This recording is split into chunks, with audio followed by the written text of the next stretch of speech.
Di depan mereka sekarang ada alun-alun Jiangcheng yang ramai banget, penuh sama orang lalu lalang.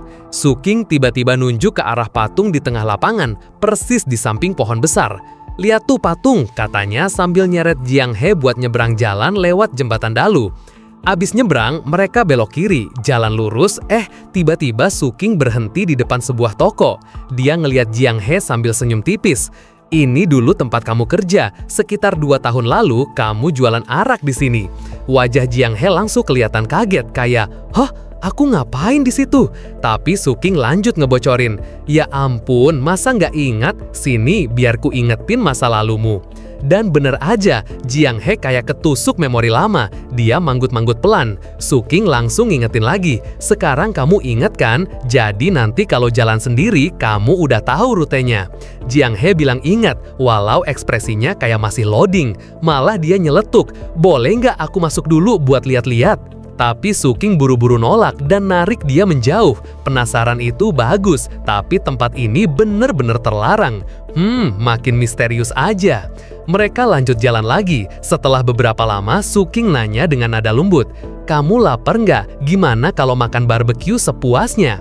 Langsung aja Jiang He ngangguk. Ya jelas, siapa sih yang nolak ditraktir makan all you can eat? Nggak lama, mereka pun nyampe di restoran barbeque. Potongan daging mulai dipanggang, wanginya langsung bikin perut keroncongan. Tapi di tengah sesi makan, Jiang He curhat polos banget. "Sebenarnya aku lebih suka buffet hotpot, tinggal cemplungin semua bahan terus ditinggal, nggak ribet mikirin gosong." Su King ngibasin tangannya kayak nggak setuju. Eits, salah besar. Nikmatin makanan itu bukan cuma soal kenyang. Makan satu bahan dengan cara masak beda-beda juga punya filter sendiri. Nih, lihat. Dia ngasih sepotong daging panas-panas ke piring Jiang He. Bayangin, di luar dingin tapi kita duduk di ruangan hangat sambil memasak makanan yang kamu suka.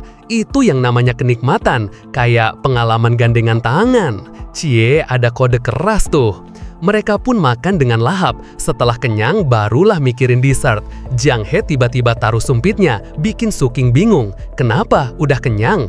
Tapi Jiang He malah megang perutnya sambil polos ngomong, "Boleh aku minta dessert lagi?" Seketika Su King langsung semangat kayak abis dapat bonus TR. "Tenang, biar aku yang ambilin." Jiang He buru-buru nyoba nahan, "Aku bisa ambil sendiri kok." Tapi udah telat, Su King balik dengan 2 piring dessert kayak lagi ikut lomba lari estafet. Beberapa menit kemudian, kue di piring Jiang He udah tinggal sisa-sisa. Dia ngunyah sambil bengong, tiba-tiba kepikiran ucapan Su King barusan. Menyempurnakan hidup, maksudnya kayak gini? Jadi makin mikir keras. Suasana di meja makan pelan-pelan jadi agak hening. Tapi pas dia nengok ke seberang, matanya langsung kepincut sama deretan boneka beruang yang lucu-lucu banget. Ya ampun, imutnya keterlaluan. Su King langsung ngeh dan nyeletuk, "Kamu mau yang dari sana? Itu hadiah gratis loh. Kalau kita abisin semua makanan di meja, bisa dapat 1. Tawaran itu bikin Jiang He bengong. Dalam hati dia mikir, entah 2000 tahun lalu atau zaman sekarang, cewek emang kayaknya punya kelemahan bawaan, nggak bisa nolak boneka. Dan bener aja, Su King langsung kelihatan kayak anak kecil dikasih mainan baru pas ngeliat boneka-boneka itu. Cewek tuh emang suka hal-hal lucu gini kan? Ya udah, pilih aja 1 buat dibawa pulang, katanya sambil nyinyir. Setelah muter-muter dan mikir kayak lagi ujian nasional, Jiang He akhirnya ngefiksin pilihan, seekor boneka beruang coklat. Warnanya pas banget ngingetin dia sama kucing di rumah, Donggua, yang namanya sebenarnya artinya labu musim dingin. Cuma di sini jadi kucing musim dingin edisi beruang. Mereka pun cabut dari restoran, bawa pulang si boneka coklat. Di jalan, Jiang He sempat heran, emang boneka ini buat apa sih? Su King dengan gaya sok romantis ngejelasin, boneka ini lembut dan lucu, bisa dipeluk pas tidur, anggap aja kayak aku, jadi kalau kangen tinggal peluk dia. Bukannya jadi malu-malu, Jiang He malah pasang ekspresi jahil. "Bukan itu maksudku, tapi aku bakal memperlakukan boneka ini sama kayak aku memperlakukan kamu." Wah, kode keras. Su King langsung auto keringet dingin.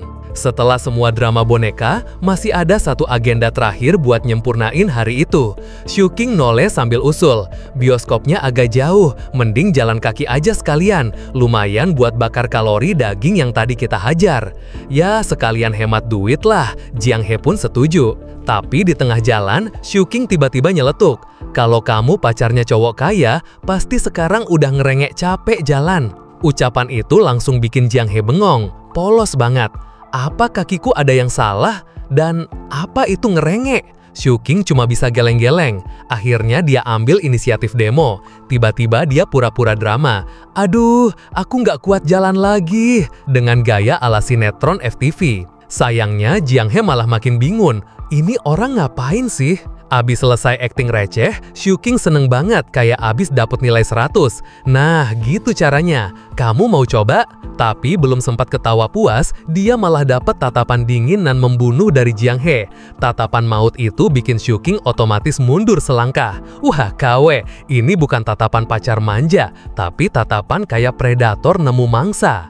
Sambil nunggu Shuking beli tiket, Jiang He malah asik ngeliatin sekeliling bioskop. Kayak anak kecil baru pertama kali ke mall, dia nanya polos banget. Film yang diputar di sini bisa kita tonton di rumah juga nggak sih? Shuking langsung geleng-geleng. Katanya, ya nggak lah, ini kan kencan. Lagi pula, vibe nonton di bioskop tuh beda banget sama di rumah. Kalau di rumah, kamu kayak agen rahasia lagi ngejalanin misi, serius banget. Padahal, film itu buat hiburan. Jadi, di bioskop, kamu cukup duduk, nonton, diam. Kalau mau ngomong, tunggu kredit kelar. Nah, abis ngomong gitu, tiba-tiba ekspresi Shuking berubah serius. Dia nanya dengan nada yang bikin deg-degan, "Aku boleh pegang tanganmu pas nonton film nggak?" Pertanyaan itu bikin Jiang He bengong. Dalam hati dia mikir, tanganku ini kasar, jelek, kayak amplas. Emang kenapa cowok ini doyan banget megang tanganku? Jangan-jangan dia punya niat jahat. Dan bener aja, tiba-tiba wajahnya pucat kayak habis lihat tagihan listrik. Dia langsung mukul boneka beruang yang lagi dia pegang sambil ngeluarin tatapan horor ke Shuking. "Tadi kamu bilang apa?" Shuking auto panik. Dia buang muka pura-pura nggak terjadi apa-apa. Nggak ada. Dalam hati, dia cuma bisa mikir, gila, cewek satu ini kalau ngamuk ngeri banget. Jangan sampai suatu hari aku babak belur di tangannya. Buat ngademin suasana, Shuking nanya lembut, "Kamu nggak bakal tiba-tiba jadi gila terus mukulin aku, kan?" Jiang He langsung jawab tegas, "Enggak lah." Tapi abis itu malah kepikiran ide random. Bener juga, kamu harusnya belajar bela diri biar bisa tanding sama aku." Shuking cuma ketawa hambar, jelas-jelas nggak butuh duel ala pasangan Crazy Rich. Dia langsung narik Jiang He. Udah, waktunya masuk. Mereka pun masuk ke bioskop. Suasana dalamnya sepi banget, kayak bioskop privat. Shuking nyodorin popcorn sambil bilang, "Biasanya orang makan ini sambil nonton." Filmnya mulai, dan Jiang He langsung keasyikan. Matanya berbinar kayak lagi nonton konser BTS. Tapi, MC kita nggak kehabisan akal. Dia pelan-pelan nyodorin tangan ke Jiang He. Cewek itu langsung sadar dan nepis cepat. Plak! Shuking nyaris ketawa pahit, tapi masih usaha, bisik-bisik. "Ayolah, gandengan tangan." Jiang He dalam hati ribut sendiri. Tangan kita sama-sama tangan cowok. Keras, gede, nggak romantis. Ngapain maksa? Dia pasti punya niat jahat. Sampai-sampai dia merasa kayak jatuh ke jurang tanpa dasar, badannya gemeteran. Padahal Shuking cuma mikir, lah bukannya kita udah pernah pegangan tangan, kok drama banget? Akhirnya film selesai, penonton bubar. Di jalan keluar, Jiang He masih kepo. "Kamu segitu sukanya ya gandengan tangan?" Shuking jadi malu. Iya sih, aku nggak punya penyakit aneh kok. Aku cuma pengen gandengan. Kalau aku macem-macem, kamu pasti bakal mukul aku, kan?" Jawaban jujur itu bikin Jiang He merona. Akhirnya, dengan malu-malu, dia ulurin tangannya sendiri. "Ya udah, pegang deh." Suasana langsung auto canggung. Shuking sampai nyeletuk, "Makasih, pendekar." Biar cair lagi, dia nanya pendapat soal film tadi. Jiang He jawab singkat, "Bagus." Shuking lega, terus mulai ngomong panjang lebar. Nonton film tuh salah satu cara paling gampang buat bikin mood naik. Makin dikit pengalaman seseorang, makin gampang mereka mikir dalam. Itu juga bisa bikin cara pandangmu berubah pelan-pelan. Dia lanjut lagi, Makanya aku pengen nambahin pengalamanmu, biar cara pandangmu lebih modern. Tentang dunia, tentang hidup, tentang keberadaanmu. Tapi ini proses panjang, nggak bisa instan. Jadi kadang-kadang, ya aku nggak selalu jujur-jujur banget. Kalau kamu tahu, jangan pukul aku ya. Ucapan itu bikin Jiang He langsung salah tingkah. Wajahnya merah, lidahnya keluh, nggak tahu harus jawab apa. Matahari udah mulai turun, langit ngecat diri dengan warna jingga yang cantik banget. Sambil jalan berdua, Shu King tiba-tiba nanya dengan lembut, "Kamu ngerasa pikiranmu sekarang lebih gampang buyar dari sebelumnya nggak?" Jiang He langsung bengong. "Buyar? Maksudnya apaan?" Nah, Shu King pun ngejelasin. "Dulu, pas pertama kali kamu datang ke dunia ini, kamu kayak kucing liar. Bulunya berdiri, dikit-dikit nyabut pedang. Kayak nggak peduli sama apapun, tapi waspada setengah mati. Beberapa bulan kemudian, kamu emang udah berhenti hobi nyabut pedang, tapi tetap diem-diem curiga sama semua hal. Luarnya sih kelihatan normal, tapi dalamnya wah penuh tanda tanya. Nah, akhir-akhir ini, sejak aku bilang suka sama kamu malah jadi kayak orang polos. Aku ngomong apa aja, kamu percaya mentah-mentah." Shu King sendiri sampai ngakak waktu bilang itu. Tapi di sisi lain, Jiang He yang denger malah jadi super malu. Bener juga ya, aku beneran gitu? Dia jadi bingung sendiri, genggaman tangannya refleks makin kencang. Shu King lanjut dengan gaya sok bijak. "Sebenarnya normal kok, katanya cewek kalau jatuh cinta tuh sering jadi bego. Maksudnya sering lakuin hal-hal bodoh, apalagi kalau itu cinta pertamanya." Belum kelar ngomong, tiba-tiba Jiang He megang tangannya makin kenceng dan teriak, "Aku nggak kayak gitu!" Genggamannya terlalu kuat sampai muka Shu King langsung pucet. Cowok ini cuma bisa ngeluh pelan. "Aduh, tangan aku hampir jadi geprek bensin." Untungnya, Jiang He sadar dan buru-buru ngelepasin. Mukanya panik, jelas banget dia ngerasa bersalah. Shu King ngelus tangannya yang sakit dan nasehatin dengan kalem. "Aku nggak bakal maksa kamu kok, terima aja kalau kamu udah siap. Bisa jadi rasa yang kamu punya sekarang itu bukan cinta, tapi rasa bergantung, sama kayak dulu kamu bergantung sama bibi kedua." Ucapan itu bikin Jiang He makin bingung. Dia cuma diam, nggak tahu mau jawab apa. Shu King pun nambahin, "Pulang nanti coba pikirin baik-baik. Kamu harus bisa bedain mana cinta, mana rasa terima kasih. Kalau kamu terus kabur dari itu, aku takut suatu hari aku nggak bakal bisa nahan diri buat ngerayu kamu ke ranjang." Begitu kata ranjang keluar, Jiang He langsung panik. Matanya membesar, mukanya memerah. "Apaan?" Tapi Shu King malah makin serius. "Aku sadar, tiap hari aku makin jatuh cinta sama kamu. Sampai suatu saat nanti, aku mungkin bener-bener nggak bisa nahan diri dan bakal makan kamu abis-abisan." Buset, ancamannya serius banget, tapi kayak ada brosur promosi dulu sebelum aksinya. Jiang He cuma bisa bengong. Lah, siapa coba orang yang mau nipu tapi pakai pengumuman resmi begini? Tapi, di balik kata-kata absurd itu, Jiang He bisa ngerasain ketulusan. Kata-kata Shu King bener-bener dateng dari hatinya. Akhirnya mereka naik bus buat pulang. Sepanjang jalan, Jiang He nggak berani natap dia sama sekali. Masih malu, campur bingung. Sampai akhirnya Jiang He pelan-pelan nanya, "Tanganmu masih sakit?" Shu King nyingir sambil balas, "Ya tahulah sakit. Lain kali bisa lebih lembut nggak, Jiang He cuma bisa ngomel dalam hati. Belum apa-apa udah mikirin lain kali. Begitu sampai rumah, kucing kesayangan mereka, Donghua, langsung nyambut kayak cheerleader kecil. Muter-muter di kaki, ngemeong kayak bilang, "Mana makananku, bos?" Nggak lama, Shu King ngasih wadah makanan. Donghua pun makan dengan patuh. Sambil ngeliatin kucing kecil itu, Shu King jadi kepikiran. Mungkin tingkat pemahaman Jiang He soal cinta sekarang masih setara anak umur 5 tahun. Karena itu, Shu King pun makin rajin ngebantu. Dia nyemplung ke depan laptop, tenggelam dalam kerjaan ngedit video. Semalaman full dia fokus ngulik. Pas sadar udah jam 8 malam. Dia ngelus perutnya dan baru kepikiran, makan malam gimana ya? Malam itu, Shu King ngetuk pintu kamar Jiang He. Begitu pintunya kebuka, kelihatan jelas kalau Jiang He lagi ngantuk banget. Dengan penasaran, Suking langsung nanya, "Kamu dari tadi tidur ya?" Dengan suara pelan, Jiang He jawab, "Aku tidur sebentar." Tapi Suking malah makin khawatir. "Kok kamu lemes banget?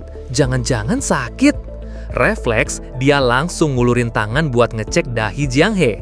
Tapi Jiang He buru-buru bilang, "Aku nggak apa-apa, aku masak nasi sekarang." Tapi baru beberapa detik, Suking keingat sesuatu. Lah, suhu tubuhnya normal. Oh iya, ini cewek. Ada hari-hari tertentu tiap bulan yang emang bikin badan nggak enak. Ngerti kan maksudnya? Jadi dia langsung bilang, "Nggak apa-apa, sini aku ambilin segelas air."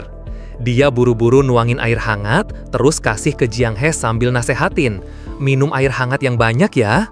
Jiang He nerima gelas itu dan bilang dengan sopan, "Makasih pendekar." Lalu Suking punya ide, "Kalau gitu gimana kalau makan mie aja? Aku bikinin 2 mangkok." Karena emang lapar juga, Jiang He setuju. Nggak lama kemudian, 2 mangkok mie hangat dengan aroma wangi udah siap di meja. Suking bahkan nyiapin sebonggol bawang putih. Begitu lihat itu, Jiang He langsung kayak anak kecil nemu mainan baru. "Bawang putih!" teriaknya, kayak baru nemu harta karun.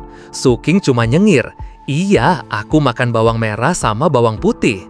Jiang He langsung nyicip kuahnya, dan ekspresinya berubah total. Dari lesu jadi cerah bahagia, kayak abis dapat buff makanan di game RPG. Melihat itu, Suking senyum lembut dan bilang, "Hidupmu emang berat, biar aku yang beresin semua ini, kamu istirahat aja." Tiba-tiba telepon bunyi, Suking ngangkat. "Halo, ada apa?" Ternyata dari Wang Zaijun, suaranya kedengeran excited banget. "Bagus banget Suking, temen yang kamu rekomendasiin beneran hebat, mesin barunya jauh lebih bagus dari yang lama." Sementara Suking asik ngobrol, Jiang He malah sibuk di depan komputer. Ternyata dia masih mikirin hal serius, bedanya suka sama bergantung ke seseorang. Ya ampun, ini cewek masih filosofis aja, padahal barusan bahagia makan mie bawang putih. Waktu pun berlalu. Salju turun berkali-kali dan musim dingin akhirnya masuk ke puncak paling dingin. Adegan pindah ke rumah orang tua Suking. Sang ayah lagi ngomong ke istrinya, "Nanti kalau Singgaguna itu balik lagi, tanyain dia udah ngabisin semua duitnya atau belum. Belum telat kalau dia mau cari kerjaan yang benar sekarang." Ibu Suking menghela nafas panjang. "Terakhir kali kita ngobrol sama cewek itu, dia kelihatan baik sih, tapi kita belum tahu banyak. Kali ini kita harus ngobrol lebih dekat." Dan pas banget Suking pulang. "Bu, ya aku pulang," katanya. Tapi kali ini dia nggak sendirian, dia bawa Jiang He. "Halo Om, Tante," sapa Jiang He dengan sopan. Begitu lihat Jiang He, ibunya langsung kelihatan seneng banget. "Oh, kamu datang nengok, sampai bawa hadiah segala buat kami." Melihat ibunya seseneng itu, Suking ikut lega, dan dengan bangga dia bilang, "Malam ini kita makan ikan apa? Biar Jiang He yang bantu masak. Aku nggak lebay, semua yang dia masak enak banget." Malam itu suasana di ruang keluarga Suking agak gimana ya? Tegang tapi pura-pura adem. Ibunya ramah, tapi ayahnya, wah kelihatan banget kalau lagi nggak serak. Pas Jiang He ditawarin buat bantu masak, ibunya langsung nyetop. "Nggak usah, duduk aja." Jadilah semuanya kumpul di ruang tamu sambil nonton TV. Tapi dari balik TV yang nyala, mata si bapak tuh masih nyorot kayak CCTV, ngawasin Jiang He dengan tatapan nggak puas. Nggak lama, bapaknya akhirnya nembak pertanyaan yang udah ditunggu-tunggu.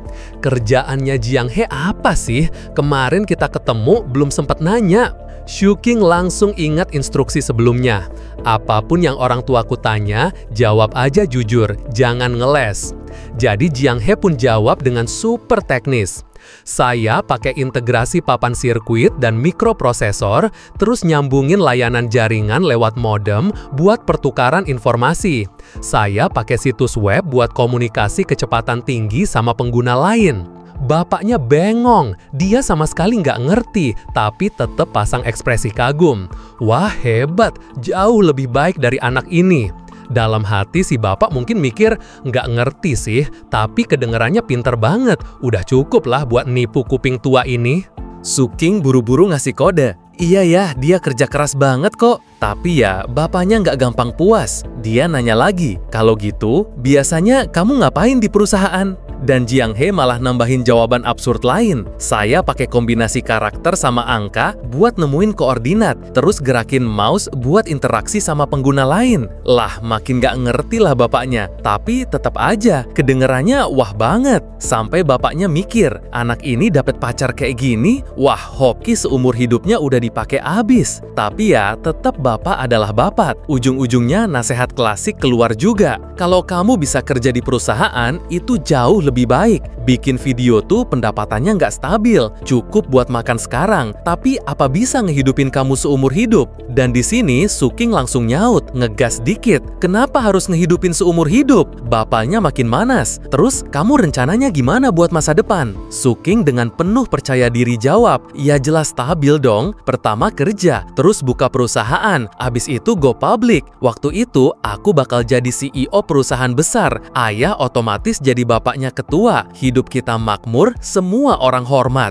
Gila, ngibulnya kayak investor baru kelar denger seminar motivasi. Bapaknya udah nggak tahan lagi. Kamu nggak guna. Anggap ayahmu bego ya. Harusnya otak kamu di-scan tuh. Tapi pas ngelirik Jiang He, marahnya langsung ditahan. Soalnya malu juga kalau meledak depan orang baru. Di momen itu, Suking malah nyeletuk dengan kalem. Setiap orang punya takdirnya sendiri. Kenapa ayah nggak bisa ngerti aku?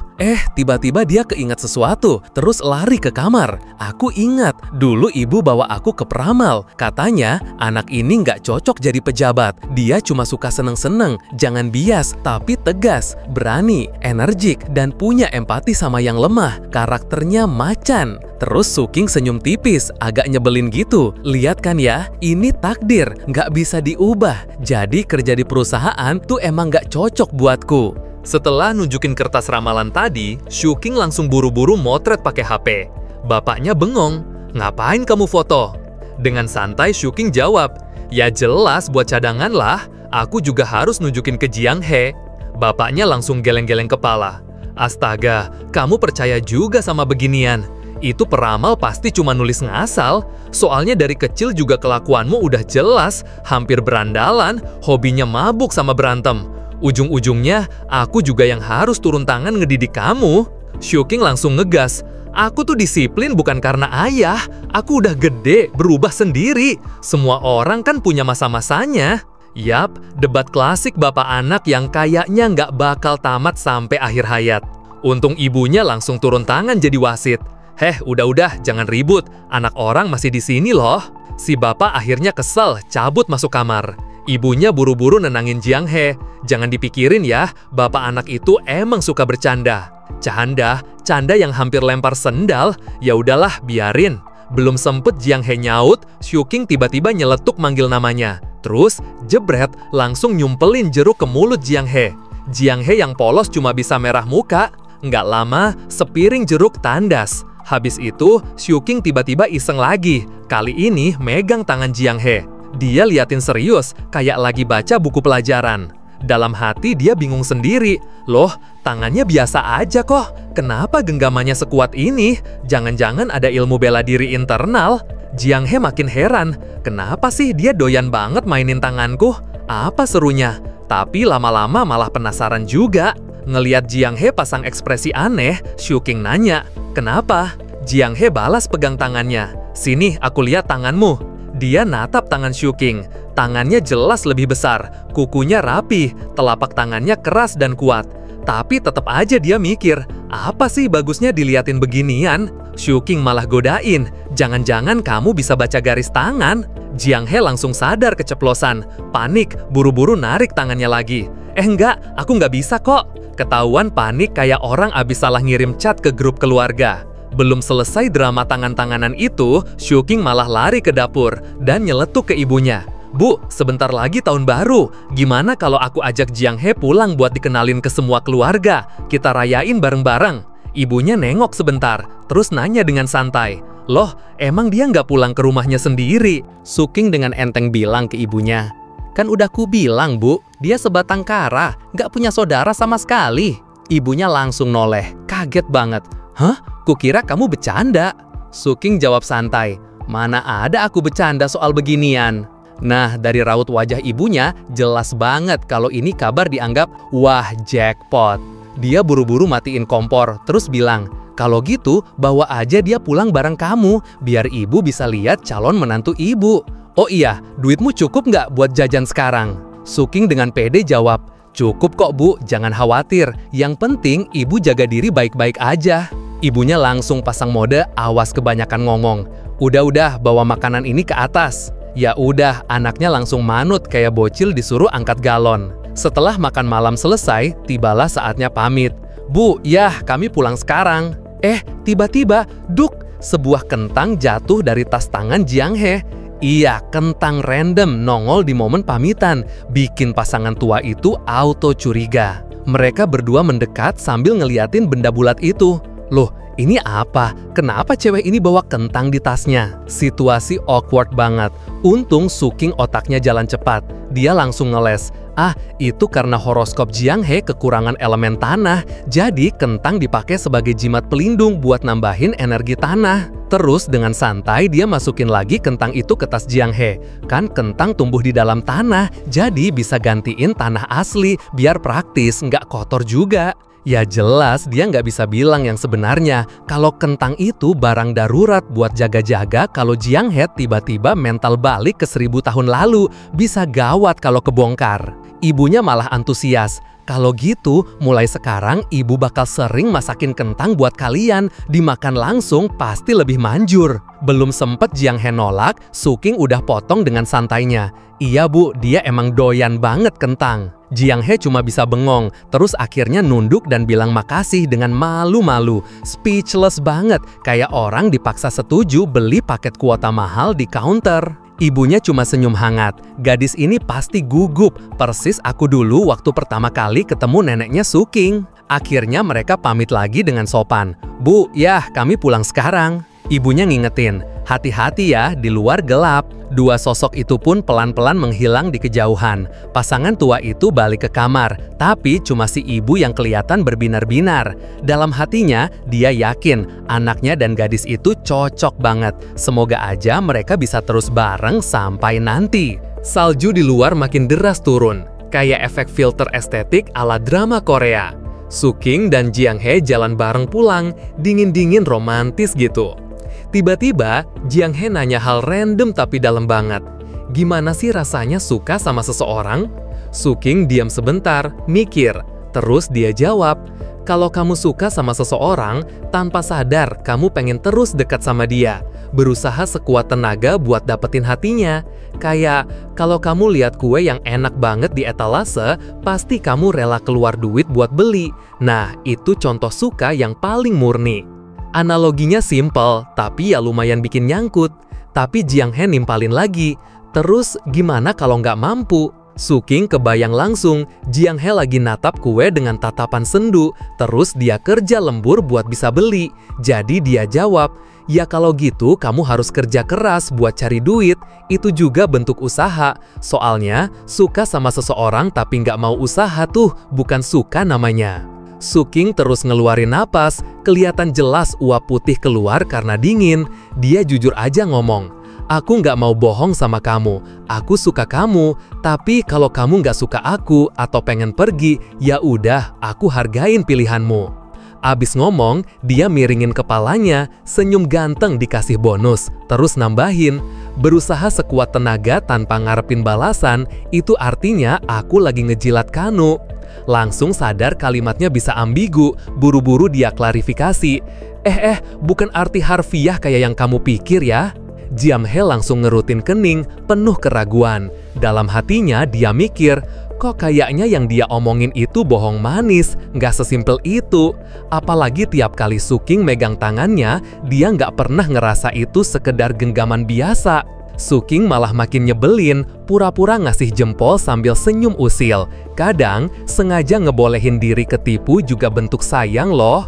Jiang He langsung merah padam, teriak kesal, aku nggak suka siapa-siapa. Suking enteng banget sambil nendang salju kayak bocah nemu pasir.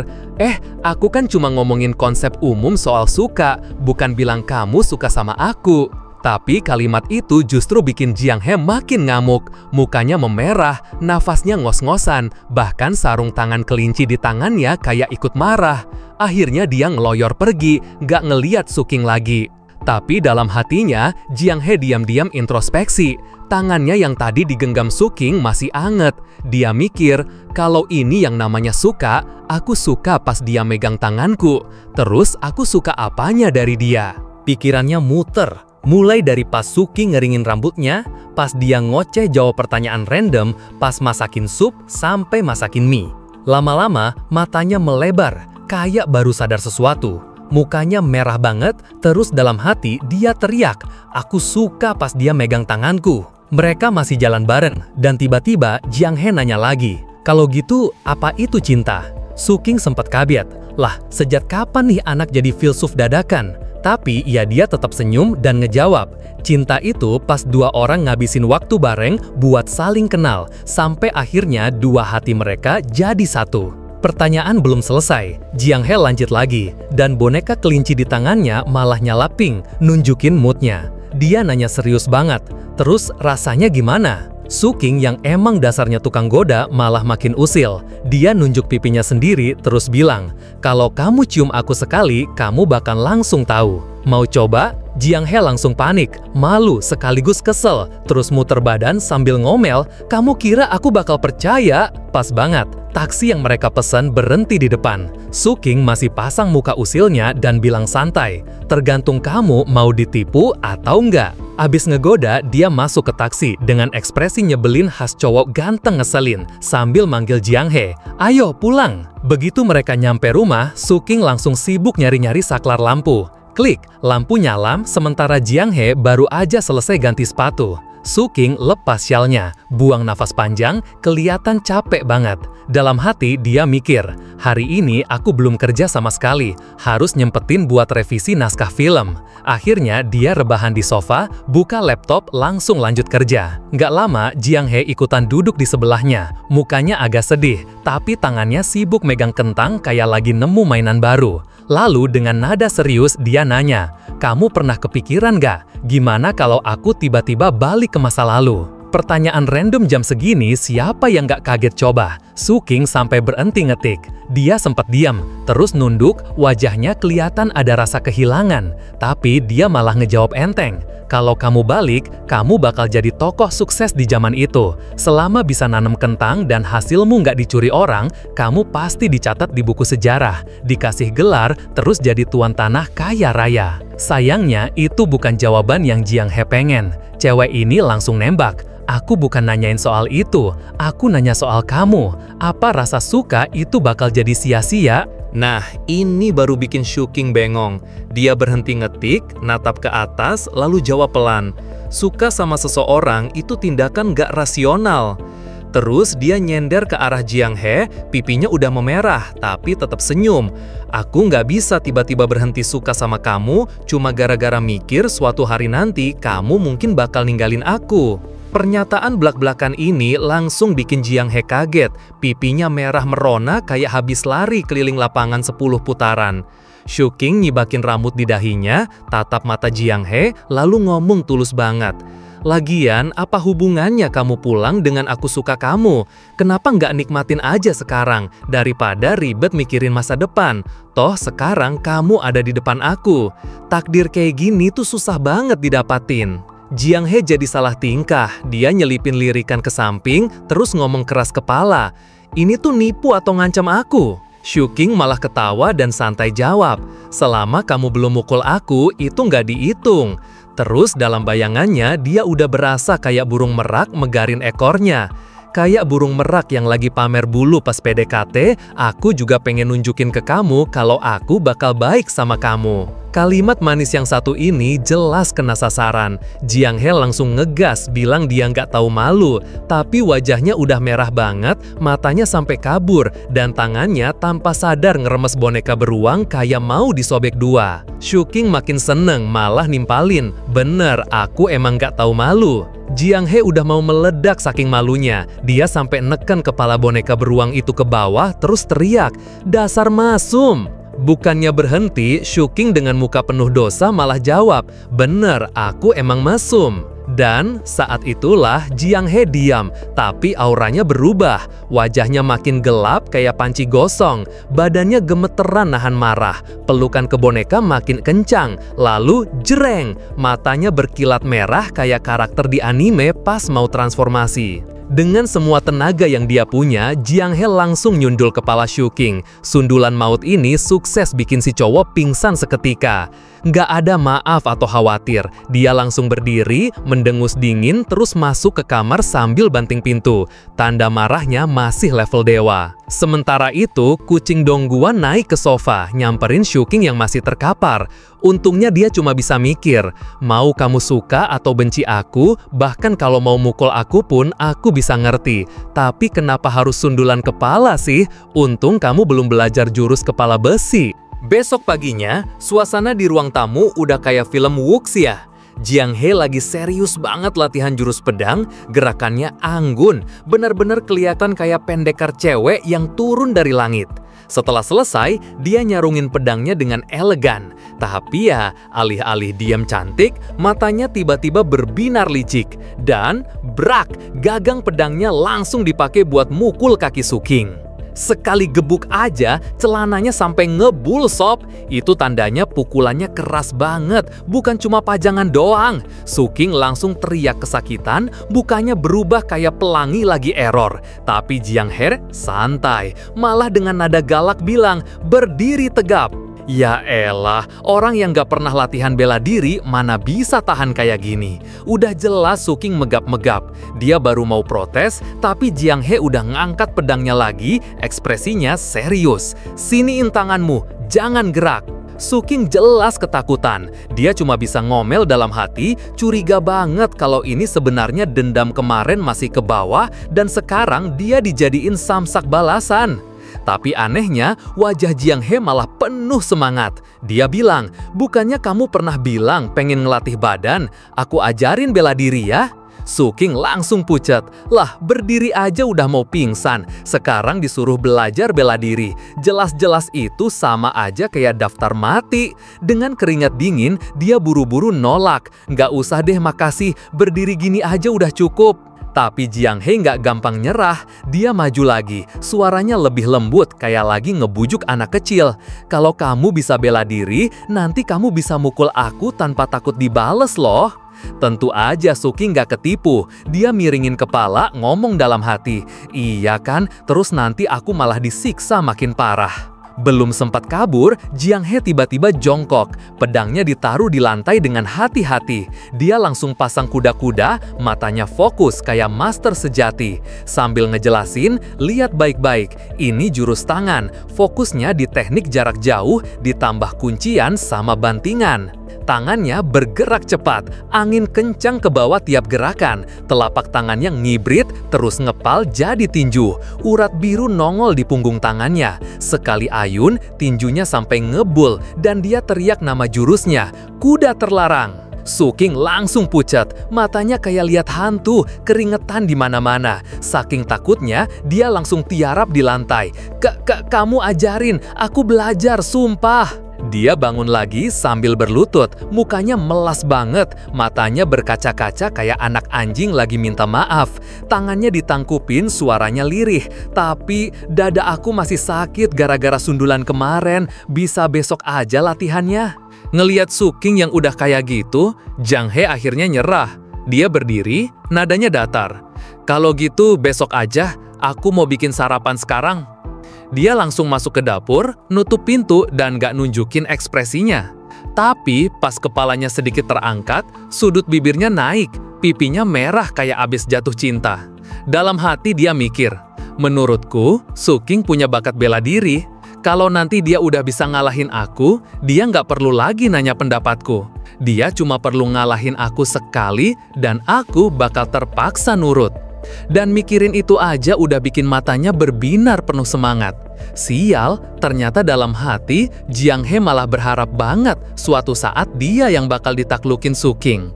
Pagi itu, setelah Jiang He ninggalin ruang tamu, Suking langsung ambruk duduk di lantai. Dia ngelus dada, masih mikirin jurus yang baru aja dipamerin cewek itu. Dalam hati cuma bisa ngedumel. Astaga, kapan dia sempet belajar jurus seseram itu?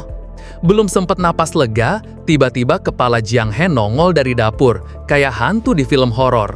Dan dengan galak dia teriak, "Kamu harus latihan yang benar, jangan malas!" Kaget dong si MC, refleks langsung hormat, "Siap Bu Guru," kayak anak sekolah ketangkep tidur di kelas. Abis itu suasana adem lagi. Jiang He santai duduk di depan komputer, serius main game. Sementara Suking udah siap-siap mau pergi, masih dengan shell melingkar di leher.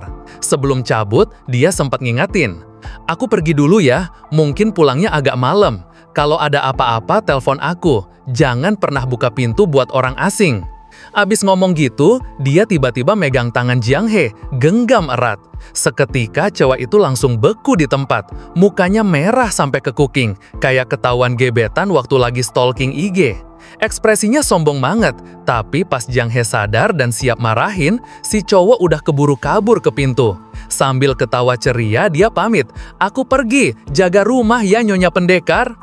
Lompat ke adegan lain, di sebuah apartemen. Wang Zaijun baru aja bangun, masih gosok gigi, mulutnya penuh busa pasta. Tiba-tiba Suking nongol di depan pintunya. Dengan suara sengau karena mulut penuh busa, Wang Zaijun ngomel, "Suking, ngapain kamu di rumahku?" Si MC santai aja, ngangkat HP dan nunjukin chat grup kelas. "Aku tahu kamu bakal lupa, kita kan ada reuni kelas hari ini." Wang Zaijun melotot, terus balik badan kayak nggak ada beban. Lupa total. "Masuk aja, tunggu, aku ganti baju dulu." Suking ngintip dikit ke dalam rumahnya, masih sempat nanya nyeleneh, "Rumahmu nggak ada yang ngebatasin level kan?" Wang Zaijun ngejawab dengan mulut masih penuh pasta, jadi agak belepotan. "Udah putus, kamu nggak lihat storyku?" Si MC yang dengar langsung lega, terus males-malesan nyeletuk. Siapa juga yang peduli lihat gituan? Akhirnya mereka cabut bareng buat reuni. Di jalan, Wang Zaijun ngerangkul bahu Suking sambil curhat. "Mantan pacarku itu bener-bener mimpi buruk. Tiba-tiba aja dia mutusin aku. Menurutmu gimana?" Baru setengah jalan curhat, Suking tiba-tiba inget tujuan utamanya ke sini, nebeng Lamborghini temennya. Jadi buru-buru dia potong. "Tunggu, mobilmu mana?" Jawabannya bikin sakit hati. Wang Zaijun ngangkat bahu. "Disita, aku ribut sama bokap. Jadi sekarang aku semiskin kamu." Si MC langsung manyun, harapan nebeng mobil sport sirna. Dengan pasrah, dia noleh ke arah stasiun dan ngomel, "Ya udah, naik kereta aja deh." Wang Zaijun cuma bisa ngikutin, soalnya ya jelas, dia juga nggak punya mobil buat dipamerin. Di halte bus, antrean udah kayak ular naga panjangnya. Suking ngeliat ke arah bus yang super penuh, langsung ngelus dada sambil ngeluh, "Rame banget hari ini." Sementara dia sibuk ngedumel, temennya malah lagi nunduk, tatapannya ke arah cewek di depan. Suking langsung curiga, "Lagi liatin apa bro?" Temennya buru-buru tegak, terus bisik-bisik ke kuping Suking. "Sebelah sana tuh, cewek pakai tas kuning." Suking ngelirik ke arah yang ditunjuk. Bener aja, ada cewek dengan tas kuning, jaket coklat, lagi sibuk main HP. Wang Zaijun makin heboh, bisik-bisik lagi, "Kayaknya aku kenal, jangan-jangan mantanku." Belum sempet ngelak, tiba-tiba cewek itu noleh dan dengan suara lantang teriak, "Benar, aku mantan pacarmu." Langsung diam satu halte. Wang Zaijun cuma bisa ngumpat pelan sambil keringetan deras. Suking, refleksnya cepet. Dia langsung mundur selangkah, jaga jarak, pura-pura orang gak kenal, terus noleh ke arah lain. Dalam hati kayak ngomel, "Bro, jangan tarik-tarik aku ke masalahmu. Aku gak kenal kamu, oke?" Sementara itu, Wang Zaijun cuma bisa garuk-garuk kepala. Dia maju dikit, berdaham sok kalem, terus nyapa dengan senyum awkward. "Kebetulan banget, aku baru aja bilang kamu kelihatannya familiar." Si cewek malah ngegas, "Cuma familiar." Wang Zaijun langsung panik, otaknya muter kenceng kayak kipas angin 3 level.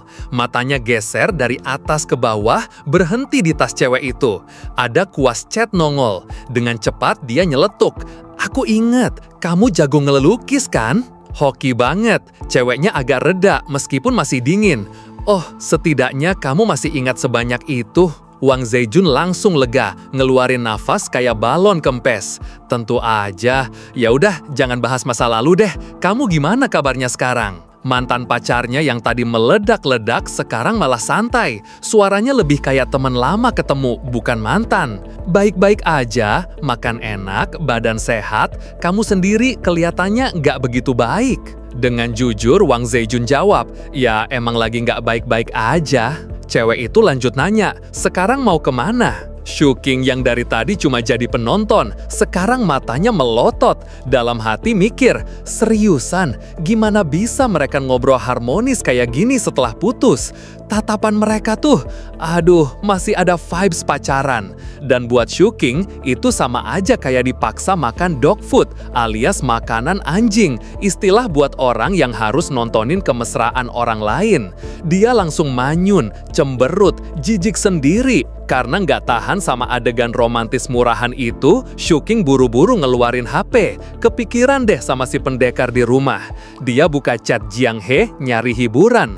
Tapi begitu kebuka, layarnya nunjukin pengguna ini belum nerima pesan apapun. Alias, Shu King bakal jadi orang pertama yang kirim pesan. Baru ingat Jiang He aja, sudut bibirnya udah otomatis naik, senyum gak sadar gitu. Dengan semangat, dia langsung ngetik pesan manis ala bucin. Ada hal-hal yang gak bisa ditolak, kayak kesepian, kenangan, dan perasaanku ke kamu. Di rumah Shu King, suara game masih kedengaran. Jiang He lagi fokus main, tapi tiba-tiba notif masuk. Pas lihat nama pengirim plus isi pesannya, dia langsung tahu siapa pelakunya. Mukanya langsung keki, dahi berkerut. Ya elah, orang ini ngomong ngaco lagi, gumamnya pelan. Tapi meskipun mulutnya momel, pipinya malah ikut merah. Tsundere detected. Apalagi pas ngeliat avatar Shu King di chat, senyumnya nyebelin banget. Kayak bilang, hehe, ketahuan malu ya. Saking keselnya, kuping Jiang He sampai berdiri, kayak kucing mau berantem. Dalam hati dia misuh-misuh, avatar ini ngeselin banget, persis orangnya.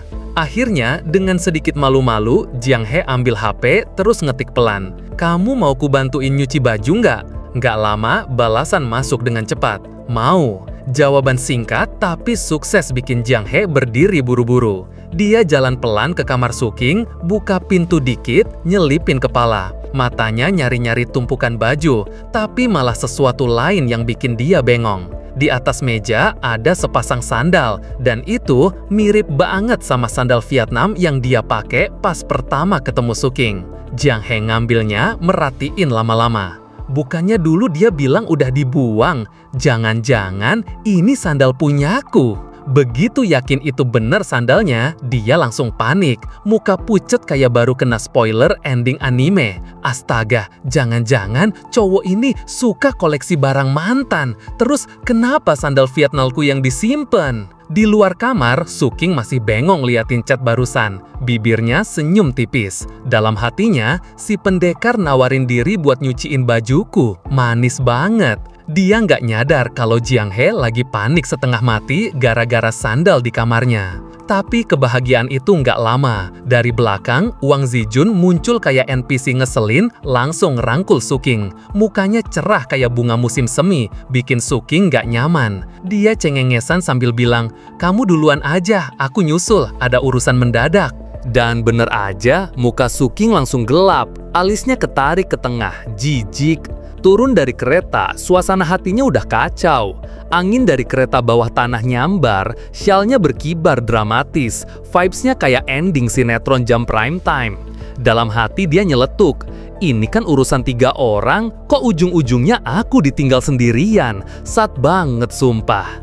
Reuni kelas pun dimulai. Begitu Shu King masuk, temen-temennya langsung nyapa. Shu King, sini duduk.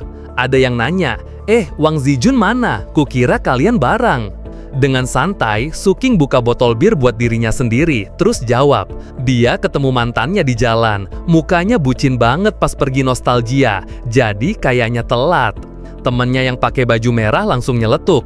Masih ada aja ya drama ginian? Yang lain nimpalin, yah kita orang biasa mana bisa ngerti dunia tuan muda. Terus si baju merah nanya lagi, udah lama nggak nongkrong, akhir-akhir ini sibuk apa? Shu King nyengir kecil dan jawab santai, aku sih di rumah aja seharian. Salah satu temennya ngeluh, "Wih, anak banget, gue malah sibuk banget. Akhir tahun begini nggak ada waktu napas." Di sisi lain, suasana reuni kelas lagi rame banget. Ada yang curhat, katanya semalam lembur sampai pagi, tapi tetap maksain diri datang ke sini. "Aku nyeret badan capekku kemari," katanya.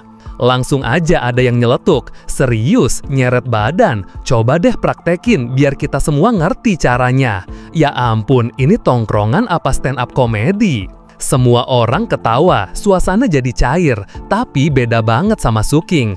Dia ngerasa kayak alien nyasar di pesta orang. Semakin rame, dia malah makin ngerasa asing. Dalam hatinya ngeluh, mau seneng kek, mau sedih kek, nggak ada hubungannya sama aku. Yang ada, telingaku udah kebisingan aja. Akhirnya dia cabut pelan-pelan, nyari pojokan sepi, nyender di tembok, narik napas panjang, berusaha ngusir capek yang udah numpuk. Dari jauh dia liatin keramaian itu, lampu terang, orang-orang ngobrol heboh. Tapi di mata Suking, semua itu kayak film bisu, nggak ada rasanya. Yang muncul malah rasa kosong, sama sedikit kangen ke satu orang, si cewek kucing itu. Nggak lama, reuni selesai. Makanan udah ludes, bir juga tinggal botol kosong di meja. Suking berdiri mau pulang, tapi ada temennya yang nyadar wajah dia kelihatan lesu. Kamu kenapa? Kok murung gitu? Biasanya nggak gini loh." Dengan nada ogah-ogahan dia jawab, "Akhir-akhir ini lagi capek." Temennya langsung ngerangkul bahu dia, nawarin ide, "Udah, kita karaoke aja yuk, biar hati seneng lagi." Suking sempat ragu bentar, tapi akhirnya nolak halus. "Kalian aja deh, aku agak mabuk, pengen nenangin diri." Ya udah, temennya angguk dan cabut duluan. Sekarang tinggal Suking sendirian di ruangan. Dia mandangin sekeliling. Orang-orang masih bercanda, saling rangkul, buka botol bir lagi seolah-olah nggak ada kata kenyang. Tapi buat dia, semua itu udah nggak ada artinya. Dia batin, buat apa sih pura-pura seneng kalau hati nggak ikut? Tanpa ragu, dia langsung jalan ke pintu, ninggalin keramaian itu tanpa pamit. Begitu keluar, perasaan plong langsung nyambut. Dia nengadah ke langit, nutupin mata dari sinar matahari yang nyorot terang, terus buang napas pelan. Dalam hati dia mikir, kayaknya gara-gara Jiang He aku jadi berubah, aku udah nggak sama lagi kayak dulu. Sambil jalan, Suking tiba-tiba ngepalin tangannya, kayak lagi coba ngenggem sesuatu yang nggak kelihatan, kayak seolah dia lagi berusaha meraih cahaya miliknya sendiri.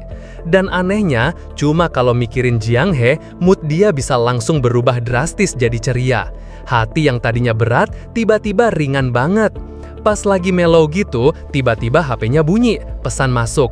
Suking buru-buru ngeluarin HP, sempat mikir heran, lah reuni kan udah selesai, apalagi si penipu Wang Jijun ini nyari aku lagi, mau nipu apa lagi sekarang? Meski ngomel gitu dalam hati, ujung-ujungnya tetap dijawab juga, penasaran dong siapa tahu penting. Bener aja, begitu disambungin, yang kedengaran malah suara tangisan pilu Wang Jijun.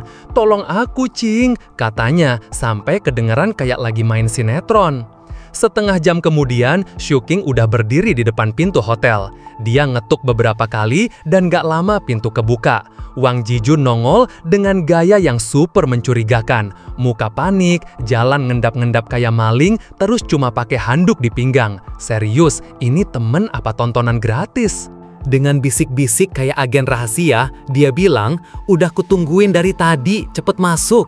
Suhing pun masuk, meski wajahnya jelas-jelas nunjukin rasa malas. Wang Zijun langsung nyambar tas yang dibawain Suhing. Saking buru-burunya, Suhing akhirnya nanya dengan nada ogah-ogahan, "Kenapa mantanmu nipu duitmu lagi?" Sambil buru-buru pakai baju, Wang Zijun akhirnya cerita. Katanya dia teledor, niatnya mau CLBK, jadi ngikutin si mantan ke hotel ini. Terus disuruh mandi dulu, dia manut aja. Begitu selesai mandi, bajunya udah raib, dibawa kabur. Untungnya HP sama dompet masih aman. Suhing melototin dia dengan tatapan sinis, terus nyeletuk, "Cuma gitu doang?" Wang Zijun langsung ngamuk, "Apaan cuma gitu doang? Aku dipermalukan tahu nggak? Ini tragedi hidup." Suhing ngangkat alis, jawabnya santai, "Ya setidaknya kamu nggak diperas. Tadi pas dengar tangisanmu, kupikir kamu diculik beneran." Wang Zijun makin kesel, tapi akhirnya pasrah. Setelah selesai pakai baju, dia ganti topik. Udahlah, jangan dibahas lagi. Aku muak. Sore ini kita ada rencana karaoke. Ikut yuk. Su-hing cuma ngelirik cuek, terus ambruk di kasur. Suaranya datar banget. Kamu aja, aku gak tertarik. Akhir-akhir ini aku beneran gak suka kumpul-kumpul berisik. 6 bulan terakhir aja, aku hampir gak pernah keluar. Wang Zijun sempat bengong, agak aneh dengar pernyataan itu. Tapi dia tetap coba maksa. Kamu mabuk kali, ngomongnya ngawur. Ayolah nyanyi 1-2 lagu, biar seger lagi kepalamu. Tapi ekspresi Su-hing tetap sama, dingin, bosen, nggak peduli. Dia akhirnya bilang tegas, aku nggak mau. Mulai sekarang cukup makan bareng temen deket aja sesekali, udah cukup. Ucapan itu diiringi pipinya yang tiba-tiba agak merah, soalnya kepikiran wajah polos Jiang He di rumah. Hati Su-hing langsung ngerasa damai, hangat, kayak nemu jawaban hidup. Dia batin, buat apa sih ikut kumpul-kumpul penuh alkohol kayak gini? Lebih baik uangnya dipakai beli sekilo iga babi buat Jiang He panggang. Itu jauh lebih worth it. Aku nggak butuh lagi keramaian, aku cuma pengen hidup tenang. Su-king lagi rebahan di kasur, satu tangan nutupin jidat, satunya lagi ngusir Wang Zijun kayak lagi ngusir nyamuk. Katanya, udah sana-sana, aku mau nikmatin ketenangan di sini. Lihat temennya emang udah males banget dibujuk, Wang Zijun akhirnya nyerah. Dia pakai jaket terus nyeletuk. Oke, aku cabut ya, tapi kamarnya udah ku-booking sampai sore, jadi nikmatin aja. Habis ngomong gitu, dia pergi sambil banting pintu kayak orang ngambek. Sekarang tinggal Su-king sendirian di kamar. Suasana sepi, tapi pikirannya rame banget. Hidup damai sehari-hari ternyata kerasa beda banget dibanding malam-malam pesta hedon sampai pagi. Dia natap langit-langit, terus mulai mikir aneh-aneh. Sumpit itu kan selalu sepasang. Kalau cuma satu sumpit, gunanya apa? Kayak aku sekarang, tiap hari pura-pura nganggep Jiang He istriku. Tapi apa aku beneran punya kapasitas buat jadi suami? Bayangan soal pernikahan tiba-tiba kerasa berat banget buat dia. Sampai akhirnya, dia milih merem, nyembunyiin semua keresahan itu di balik tidurnya. Waktu berlalu, udah sore, Su-king akhirnya mutusin buat nggak nongkrong di hotel terus, jadi pulang ke rumah. Entah efek alkohol atau emang capek, pas lepas sepatu dia agak sempoyongan. Untung Jiang He langsung sigap, nyamperin dan nahan badannya. Su-king yang udah setengah mabuk malah manfaatin kesempatan buat nyender penuh ke bahunya. Mukanya merah, ngomong ngelantur kayak pujangga mabuk. Waktu alam semesta berputar, takdirku udah ditentuin. Lah, apa ini quotes buku motivasi mabuk? Jiang He yang polos jadi salah tingkah. Apalagi posisinya deket banget, ditambah bau alkohol yang nyegrak. Dalam hati dia ngomel, minum lagi, dasar bapak-bapak hedon. Belum selesai dia protes dalam hati, Su-king malah iseng. Tangannya ngangkat dagu Jiang He, bikin cewek itu kaget. Pandangannya lembut, nyener deket-deket seolah-olah mau nyium, tapi malah berhenti di tengah jalan. Cuma senyum jahil sambil bilang, dasar cewek manja. Reaksi Jiang He, wajahnya langsung merah padam, kupingnya kayak mau copot, udah nggak karuan. Dia buru-buru dorong Su-king biar duduk di sofa, terus mundur sambil nutupin hidungnya. Kamu minum kebanyakan. Su-king masih ngelantur santai. Ya mungkin agak kebanyakan, tapi tenang aja, aku belum mabuk kok, aku jamin. Yakin bang, barusan aja ngomong kayak dosen filsafat yang gagal sidang. Jiang He akhirnya milih percaya. Dia naruh sekantong iga babi yang tadi baru dibelinya di meja. Ngelihat itu Jiang He penasaran, ini apa? Su-king jawab dengan penuh gaya. Percayalah, kalau kamu masak sup iga babi ini, rasanya bakal enak banget. Mendengar itu, Jiang He langsung senang. Kalau gitu besok ku masak ya, aku taruh di kulkas dulu. Tapi sebelum pergi, dia sempat noleh lagi, lihat Su-king yang kelihatan kecapean. Sementara Su-king nunduk, nyolek kucingnya yang namanya Donggua, terus ngedumel manja. Sayangku, kenapa kamu nggak rebahan di kasur? Aku rebahan di sini bentar juga nggak apa-apa kok. Ya jelas kucingnya nggak jawab, paling cuma ngeong dalam hati. Bosen aku sama manusia mabuk. Jam udah nunjukin jam 2 siang. Jiang He duduk depan komputer, sibuk ngecek jadwalnya. Jadwal harian cewek ini simple banget. Cari duit, belajar Mandarin, nonton berita, terus nonton film. Produktif banget, beda tipis sama kita yang jadwalnya rebahan, makan, scroll TikTok. Sukjing yang lagi nyender di kursi hampir ketiduran, tapi tiba-tiba Jiang He nyeletuk. "Sukjing, apa itu Jinping Mei?" Pertanyaan itu kayak tamparan, efek alkohol langsung hilang total. Dia kaget setengah mati, terus dengan kecepatan 5G langsung lompat ke sebelah Jiang He. Tanpa basa-basi, dia rebut mouse, klik-klik gesit, hapus videonya. Gerakannya lancar, kayak hacker profesional. Begitu berhasil, dia hembuskan nafas lega, udah hilang. Tapi Jiang He malah ngeliatin dia dengan tatapan penuh kecurigaan. Terus dengan suara pelan tapi menusuk, dia nanya, "Kenapa kamu hapus?" Sukjing langsung keringetan dingin, panik dan buru-buru buang muka. Otaknya jalan 1000 mil per jam nyari alasan. Dengan gaya sok tenang, dia bilang, "Soalnya film itu soal reinkarnasi sama karma. Kamu belum bisa ngerti sekarang. Nanti aja kita nonton bareng." Dalam hati dia udah maki-maki diri sendiri. Nggak nyangka Jiang He ternyata udah bisa ngecek riwayat browsing. Wah, ini bahaya. Sekarang aja bisa ngecek history. Besok-besok jangan-jangan udah belajar bobol password. Tapi Jiang He masih belum puas. Dengan tatapan curiga, dia nanya, "Kan bisa aja kamu bilang aku nggak boleh nonton, kenapa harus dihapus?" Sukjing cuma bisa garuk-garuk kepala sambil ketawa kaku.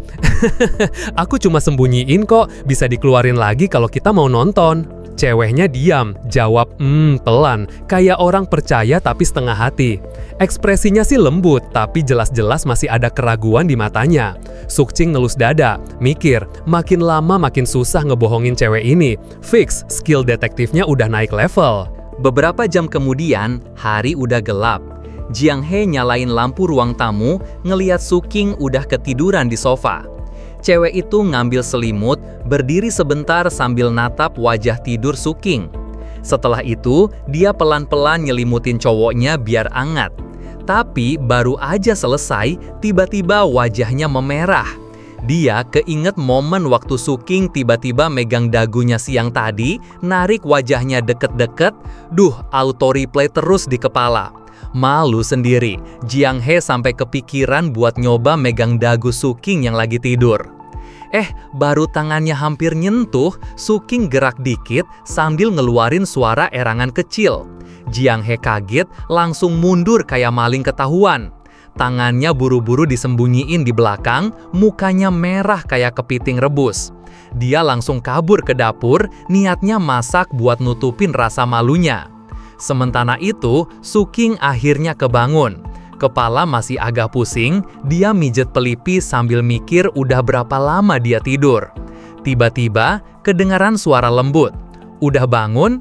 Dia nengok, ngeliat Jiang He lagi makan malam sambil nonton drama. Cewek itu bilang, "Aku takut kamu masih mabuk dan gak mau makan, jadi aku masakin bubur, ada di dapur." Suking senyum puas. Dalam hati, dia mikir, wah bukan cuma dibuatin bubur, tapi tadi juga diselimutin. Lumayan dapat bonus servis.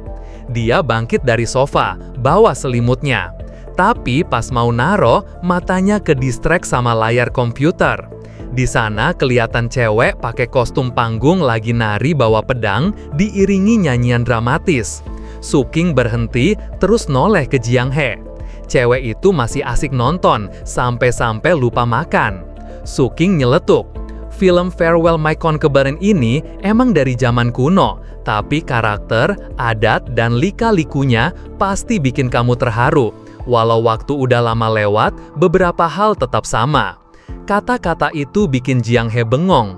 Dia naruh sumpit, wajahnya termenung, kayak lagi mikirin sesuatu yang dalam. Kalau zaman udah berubah, apa ajaran bibi kedua juga udah nggak relevan lagi?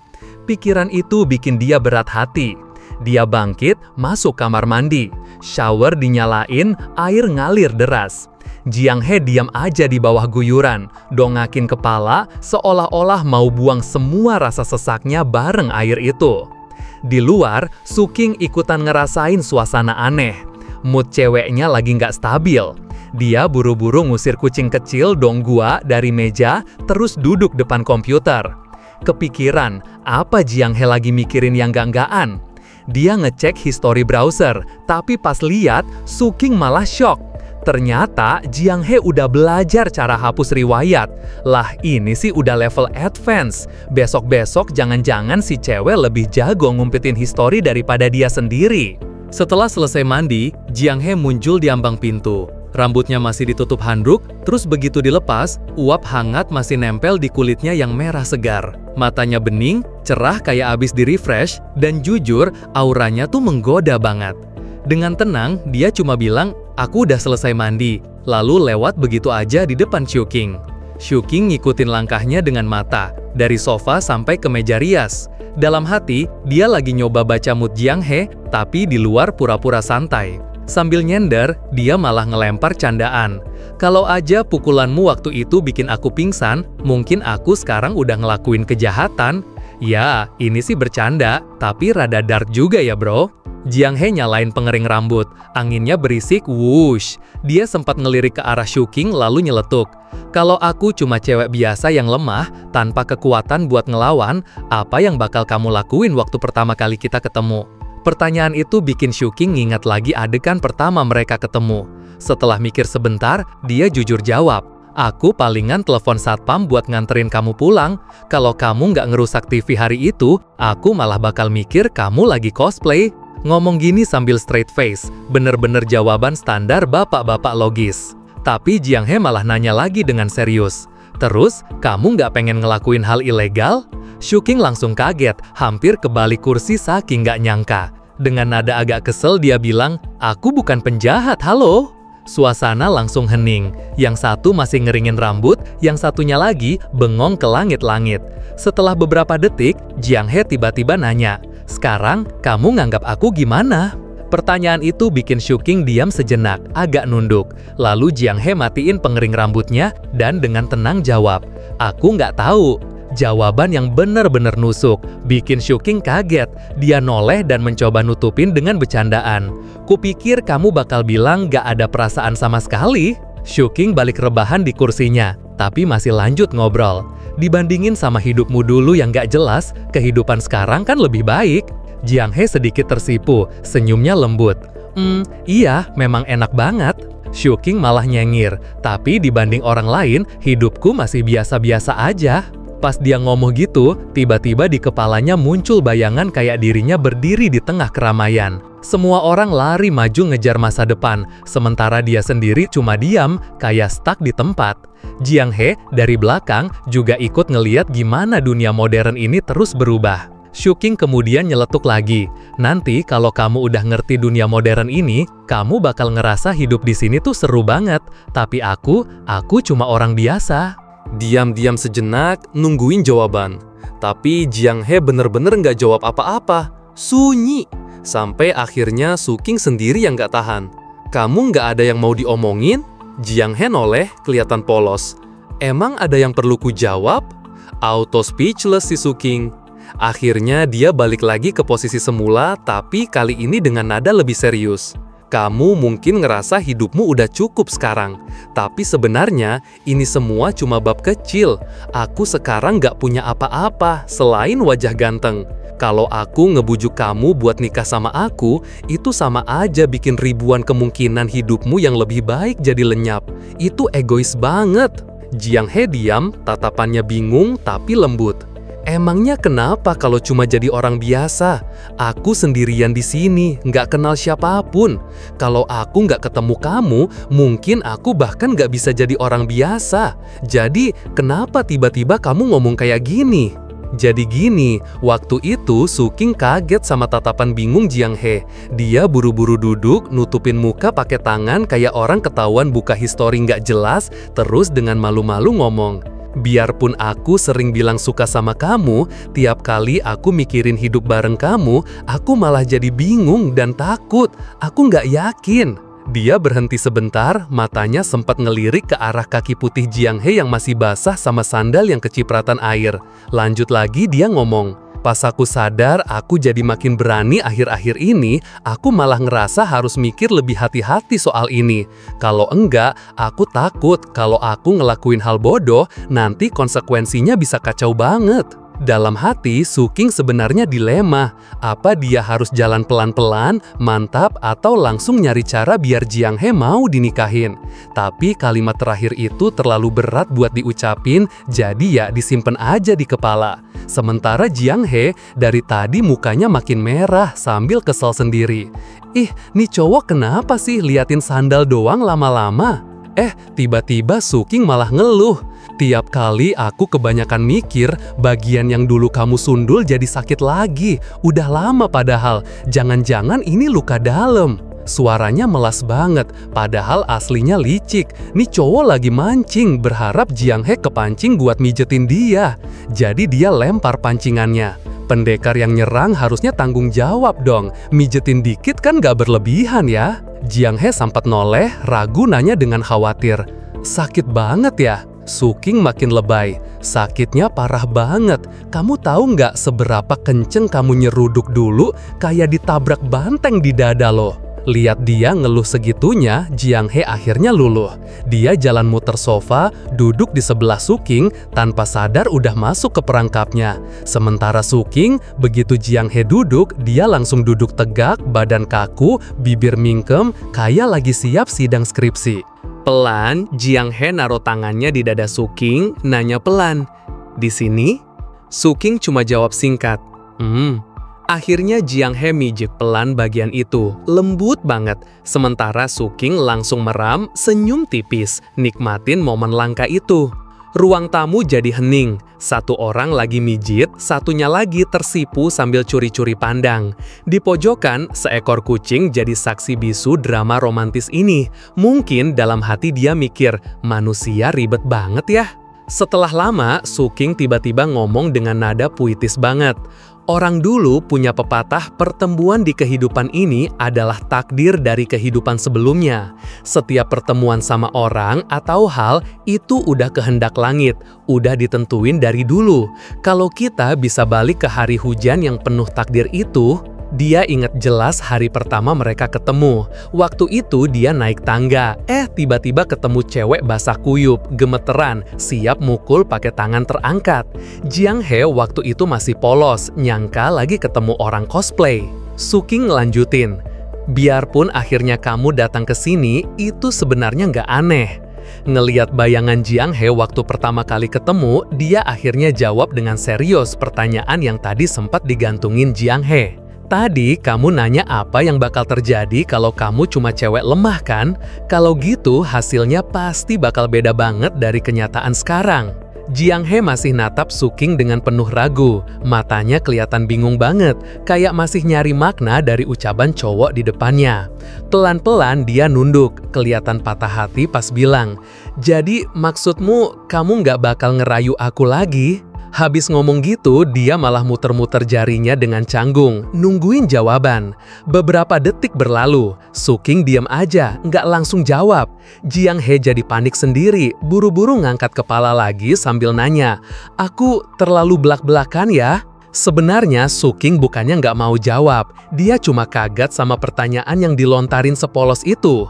Akhirnya dia nahan dagunya pakai tangan, terus dengan agak males ngejelasin. Ini bukan soal belak-belakan atau enggak. Pertama, kamu harus hapus dulu kata ngerayu dari kepalamu. Nah, di kepalanya Suking, udah seharian dia muter-muter mikirin banyak hal. Masa depan, keluarga, sampai alasan buat jelasin ke orang tuanya kalau dia serius sama Jiang He. Dia udah capek mikir, tapi sekarang dia sadar, kesempatan kayak gini nggak boleh kelewat. Jadi dia ambil risiko. Dengan sisa keberanian yang dikumpulin sejak lahir, Suking ngulurin tangannya yang gemeteran, naruh pelan-pelan di pundak Jiang He. Jiang He langsung noleh, natap tangannya yang agak bergetar itu, lalu nanya polos, "Kenapa?" Dalam hati Suking cuma bisa komentar, "Ya ampun, ini cewek bener-bener kaku kayak patung." Tapi dia nggak nyerah, dia nyoba narik Jiang He biar masuk ke pelukannya. Sayangnya, gagal total. Soalnya, jangan lupa, Jiang He ini pendekar latihan tiap hari. Jadi pas ditarik, dia malah tegap kayak tiang listrik. Suking tiba-tiba berdiri. Dengan canggung, tangannya nyentuh leher sendiri sambil bilang, "Nggak apa-apa, udah malam, aku mau mandi." Dia buru-buru masuk ke kamar mandi dan nutup pintu rapet-rapet, ninggalin Jiang He di ruang tamu yang masih duduk bengong sambil natap punggungnya. Muka Jiang He merah padam, kayak tomat matang. Dalam hati dia mikir, apa aku harusnya tadi ngebiarin aja dia nalik aku ke pelukannya? Iya sih, tapi ngomongnya dalam hati aja, jangan keras-keras, malu kalau ketahuan. Sementara itu, di dalam kamar mandi, Suking natap dirinya di cermin. Air ngalir di dagunya dan dia coba nenangin diri. Dia mikir, hampir aja tadi aku berhasil, senyum kecil muncul di wajahnya. Kalau Jiang He sama sekali nggak tertarik, mana mungkin dia bereaksi segitu mesranya barusan. Keran yang tadi nyemprot kenceng pun sekarang tinggal netes doang, kayak ikut drama. Beberapa saat kemudian, Suking keluar dari kamar mandi. Dia ngeliat Jiang He yang lagi duduk di depan komputer. "Udah lewat jam 10, kamu belum mau tidur?" tanyanya. Tanpa nengok, Jiang He jawab santai, "Aku lihat barang-barang di game dulu baru tidur." Ya ampun, romantis-romantis hilang, kalah sama game, klasik banget. Suking akhirnya jalan ke sofa, mikir suasana udah bubar jalan. Ya udah, mending kerja serius aja. Dia buka komputernya dan mulai ngetik.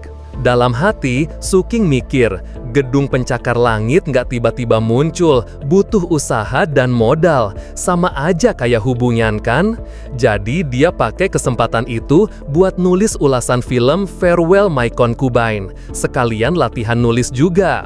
Tapi, tiba-tiba dia ngerasa keringet dingin, soalnya Jiang He udah berdiri deketin dia. Suking langsung tegang. Dalam hati kesel, cewek ini selalu bikin aku terjebak, tapi pas aku mau maju, malah ditarik rem tangan. Kejam banget.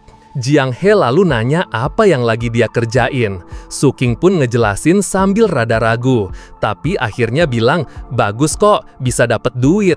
Kalau enggak, ya minimal ngisi waktu. Lebih baik daripada duduk bengong jahit baju. Begitu dengar kata duit, mata Jiang He langsung berbinar, kayak nemu diskon 90%. Beneran bisa dapat duit? Aku bisa juga. Suking tetap fokus ngetik sambil jawab, nggak bisa, kamu kan belum dapat pendidikan yang cukup buat zaman sekarang. Dia terusin, banyak hal yang walaupun kamu bisa lihat, kamu belum tahu cara nyampeinnya. Contohnya, perasaan kamu ke aku. Kamu sukanya sama aku, tapi bukannya dijelasin. Belum kelar ngomong, Jiang He langsung potong dengan keras. Aku nggak suka sama kamu. Ya, jurus andalan, bantah tapi pipinya udah merah duluan. Tapi Suking malah senyum lembut. Dia nanya lagi, kalau gitu coba aku tanya, apa yang kamu pikirin setelah nonton Farewell My Concubine? Jawaban Jiang He masih sama, klasik, zaman udah berubah. Suking langsung ganti mode guru besar lagi, ekspresinya jadi serius banget. Dengerin baik-baik, mau di drama atau di kehidupan nyata, tokoh utama tuh selalu menderita karena cinta. Kamu nggak ngerti pikiran dalam karakter, makanya kamu nggak bisa lihat nilai filmnya. Apalagi sisi-sisi yang lebih dalam. Makanya aku bilang, kamu harus banyak baca buku dan nonton film. Dengan begitu, pengetahuan dan jiwamu bakal kebuka secara alami. Setelah dengerin kuliah singkat itu, Jiang He ngerasa kayak abis ikut kelas motivasi kilat. Dia pelan-pelan duduk lagi di kursi, mikir, kayaknya aku beneran belajar sesuatu hari ini. Suking lalu nanya, kamu suka baca buku? Dengan sedikit ragu, Jiang He akhirnya jawab, iya. Ngeliat kepolosannya, Suking langsung iseng godain. Kalau gitu tebak, siapa yang suka baca kamu? Jiang He langsung bengong, dia nggak sepenuhnya ngerti, tapi ngerasa kata-kata Suking ambigu banget. Ini lagi flirting apalagi ngerosting sih? Malam itu suasananya agak awkward, tapi juga manis. Tiba-tiba Jiang He nyelutuk dengan muka merah merona. Boleh aku meluk kamu? Suking sempat kaget, terus nanya dengan suara hati-hati, kenapa kamu mau meluk aku? Jawabannya simple tapi bikin jantung deg-degan. Cuma biar aku seneng dikit aja. Jiang He cuma bisa diem karena malu. Nah, di momen kayak gini, Suking langsung pasang jurus ngeles. Kalau diem itu artinya setuju loh. Terus tanpa basa-basi, dia langsung meluk Jiang He erat-erat. Wajah Jiang He makin merah, benar-benar kayak tomat rebus. Ada satu korban lagi ternyata, kucing kecil yang kejebak di antara mereka. Si kucing mungkin mikir, "Halo, aku kucing, kenapa dipaksa makan makanan anjing kayak gini?" Suking makin manis aja sambil bisik lembut, "Aku udah pernah bilang sebelumnya, tapi aku masih pengen banget sama kamu. Buat kamu, aku bakal jadi cowok lembut yang ngurus keluarga." Coba bayangin, kalimat manis kayak gini udah kayak cheat code buat hati Jiang He. Hasilnya, dia nyender manja ke Suking dengan malu-malu. Suking pun dengan tenang megang jarinya, terus pelan-pelan ngelepasin, kayak drama slow motion gitu, sambil ngomong, "Cepet tidur ya, selamat malam." Abis itu dia masuk kamar duluan. Jiang He yang agak bengong baru ngeh terus jawab pelan, "Selamat malam juga." Ya, klasik banget adegan manis sebelum tidur. Hari pun berganti. Besok paginya, Suking lagi duduk depan meja, ngeluarin semua tabungannya. Totalnya ada 40.000 yuan yang udah dia kumpulin sejak kuliah. Tapi sekarang, semua tabungan itu kelihatan kayak bakal punya jalan baru. Ya gara-gara dia udah kepikiran buat nikah dan bangun rumah tangga sama Jiang He.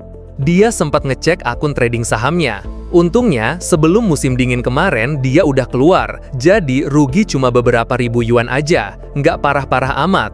Tapi, tetap aja bikin dia mikir, gimana caranya dapat duit lebih. Dia coret-coret pakai pulpen, bikin daftar opsi. Upload video bulanan bisa dapat 4.000 sampai 6.000 yuan, tapi nggak stabil. Ulasan film masih jalan, tapi penonton belum terkumpul. Jadi ya, saldo masih tipis. Ekspresinya pun mendadak suram. Dia sadar kalau mau serius berarti harus ngebut nambah artikel, cari cara biar lebih banyak orang notice karyanya. Sambil mikir, dia keingat kata-kata ayahnya. Emang bener sih, dia tuh selama ini agak terlalu santai. Hidup damai tanpa lapar bikin gampang males. Tapi masalahnya, kerja keras pun gak jamin sukses. Hidup ini emang kadang nyebelin. Matanya sempat ngarah ke Jiang He yang lagi sibuk masak. Suking jadi mikir, kurang dari 3 bulan lagi, kayaknya Jiang He udah bisa nyatu sama masyarakat modern. Dia pun ngerenggangin badan sambil setengah pasrah. Kalau aku masih selemes ini, mending nurut aja sama bokap, cari kerjaan stabil. Tiba-tiba Jiang He datang sambil bilang pelan, "Makan malam udah siap, beresin meja ya." Capek-capek pun Suking masih bisa senyum. Iga gorengnya wangi banget. Gimana kalau besok kita undang orang tuaku makan bareng? Mata Jiang He berbinar, dia langsung ngangguk seneng. "Boleh." Di tengah suasana hangat itu, Jiang He nemu tumpukan kartu di meja. Dengan polosnya dia nanya, "Ini kartu apa sayang?" Suking ngejawab santai, "Kartu bank buat nyimpen duit." Terus dia kasih satu kartu ke Jiang He. "Sebelum bikin kartu baru, pakai ini dulu." Jiang He sempat ragu, "Tapi aku udah punya dompet WeChat."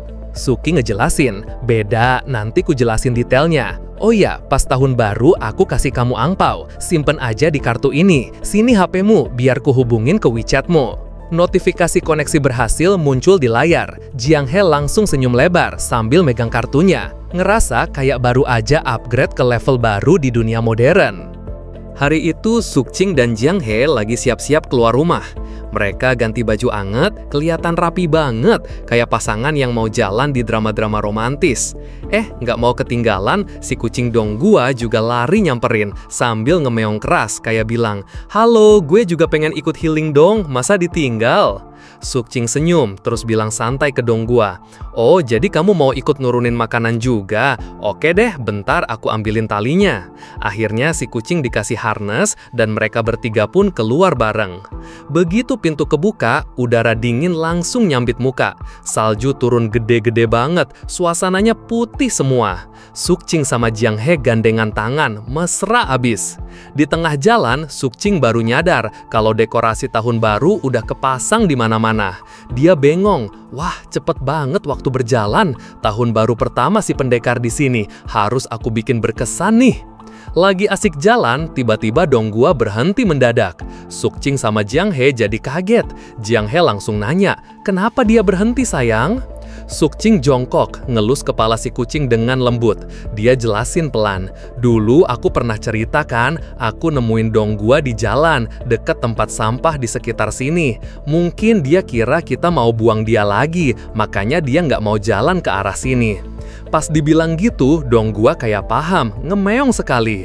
Jiang He diam sebentar, terus langsung ngerebut Donggua dari pelukan Sukjing, terus dipeluk erat. Dia muter badan sambil ngonong, "Kalau gitu jangan lewat sini lagi." Waduh, baper level 999, kasihan kucingnya jadi rebutan. Akhirnya mereka lanjut jalan lagi, masih gandengan tangan sambil ngobrol. Jiang He penasaran, "Kamu emang suka muter-muter gini ya?" Sukjing cuma jawab santai, "Aku nggak suka banyak hal sih, tapi yang ini aku suka." Jalanan rame banget, dihias lampion merah yang cantik. Anak-anak kecil lari-larian main di kejauhan. Suasananya bikin hati adem, bener-bener vibes tahun baru. Jiang He sampai bengong, ngerasa kayak lagi mimpi saking damainya. Di tengah suasana itu, Sukjing tiba-tiba nunjuk sesuatu. Dia ngeliat seorang gadis kecil lucu dan langsung nyeletuk. Itu kan cucunya Bibi Cheng." Begitu gadis kecil itu mau pergi, Sukjing manggil, "Xiaoyan!" Si gadis kecil nengok, langsung senyum lebar begitu lihat Shuking, terus lari sambil teriak, "Kakak Shu!" dan langsung meluk dia. Shuking juga ketawa, "Wah, Xiaoyan, kamu udah makin gede sekarang." Nah, saat itu mereka berdua noleh ke Jiang He yang masih berdiri bingung. Shuking buru-buru ngenalin, "Ini kakak Jiang He." Xiaoyan sopan nyapa dan Jiang He juga balas dengan sopan. Nggak lama, Xiaoyan ngeliat Donggua, matanya berbinar, terus dia bilang, "Ini Donggua ya? Terakhir kali aku lihat dia masih kecil, sekarang kok gendut banget?" Shuking langsung nyamber dengan muka usil, "Kamu juga harus makan banyak, biar bisa kayak Donggua." Xiaoyan panik, langsung teriak kencang, "Aku nggak mau jadi gendut." Shuking ketawa kecil, Oke, tenang, Xiaoyan kita nggak bakal jadi gendut. Nih, biar kakak Jiang He pinjemin Donggua buat main sama kamu, gimana?" Dan di situ, suasana makin hangat, bener-bener kayak drama slice of life yang wholesome. Xiaoyan langsung happy banget, dia peluk Donggua kayak nemu harta karun, terus kabur buat pamer ke temen-temennya. Sementara itu, Shuking sama Jiang He duduk di bangku taman, nikmatin suasana yang damai banget. Shuking nyeletuk, katanya tetangga di situ semuanya baik-baik. Contohnya Bibi Cheng, walaupun hobi gosip, tapi hatinya baik. Shuking juga cerita, waktu kecil, kalau dia keburu kekunci di luar rumah, para tetangga suka ngizinin dia main di rumah mereka sampai keluarganya balik. Buat Shuking, tempat ini benar-benar penuh kenangan masa kecil. Tiba-tiba, Jiang He nyeletuk, "Ada alasan khusus kamu ngenalin aku ke Xiaoyan?" Shuking cuma senyum nyantai sambil nunjuk ke arah bocah kecil itu. Katanya, "Menurutmu dia nggak lucu banget gitu?" Jiang He kaget, langsung ngejawab, "Ya jelas lucu banget, tapi dia masih penasaran. Tapi cuma karena lucu doang." Shuking nyender di bangku, sok santai, terus jawab, "Iya, biar kamu kenal lebih banyak orang aja. Hidup kan bakal ngebosenin kalau lingkaranmu sempit-sempit doang." Mendengar itu, Jiang He nyeletuk, "Kukira kamu punya niat terselubung." Belum sempat kelar ngomong, tiba-tiba Xiaoyan balik lagi, langsung nanya dengan polosnya, "Kakak Jiang He pacarnya kakak Shu ya?" Shuking langsung ngakak dan ngeledek, "Kamu masih kecil, emang ngerti apa itu pacar?" Xiaoyan malah protes keras, "Tentu aja aku tahu." Shuking makin iseng, "Oh iya, kalau gitu coba jelasin, apa itu pacar?" Wajah Xiaoyan langsung merah padam, lidahnya belibet, terus dengan malu-malu dia teriak, "Pacar itu temen yang cewek." Shuking ngakak keras, "Xiaoyan ini lucu banget." Saking kesel, si gadis kecil sampai teriak, "Kakak Su nyebelin, aku nggak mau main sama kamu lagi." Jiang He cuma bisa diam, tapi dalam hatinya dia langsung flashback. Oh iya, dulu dia juga pernah digodain habis-habisan kayak gini sama Shuking. Jadi wajar kalau tatapannya sekarang mendadak tajam ke arah Shuking, kayak pengen balas dendam. Tapi dia masih sempat ngelus kepala Xiaoyan dengan lembut. Kalau ada waktu, main aja sama Donggua, main juga sama kakak Jiang He. Xiaoyan langsung sumringah dan setuju. Setelah bocah kecil itu pamit, tinggal Shuking, Jiang He, dan Donggua yang duduk di bangku. Tiba-tiba Shuking nyeletuk random. "Kayaknya aku bakal jadi maniak tahangan nih." Jiang He kaget. "Hah? Maksudnya apa?" Shuking jawab santai. "Artinya aku suka banget sama tangan." Jiang He nyahut. "Lah, bukannya dari dulu kamu emang kayak gitu?" Suking cuma nyengir, terus mikir dalam hati, iya, aku suka tangan karena masih ada batasan.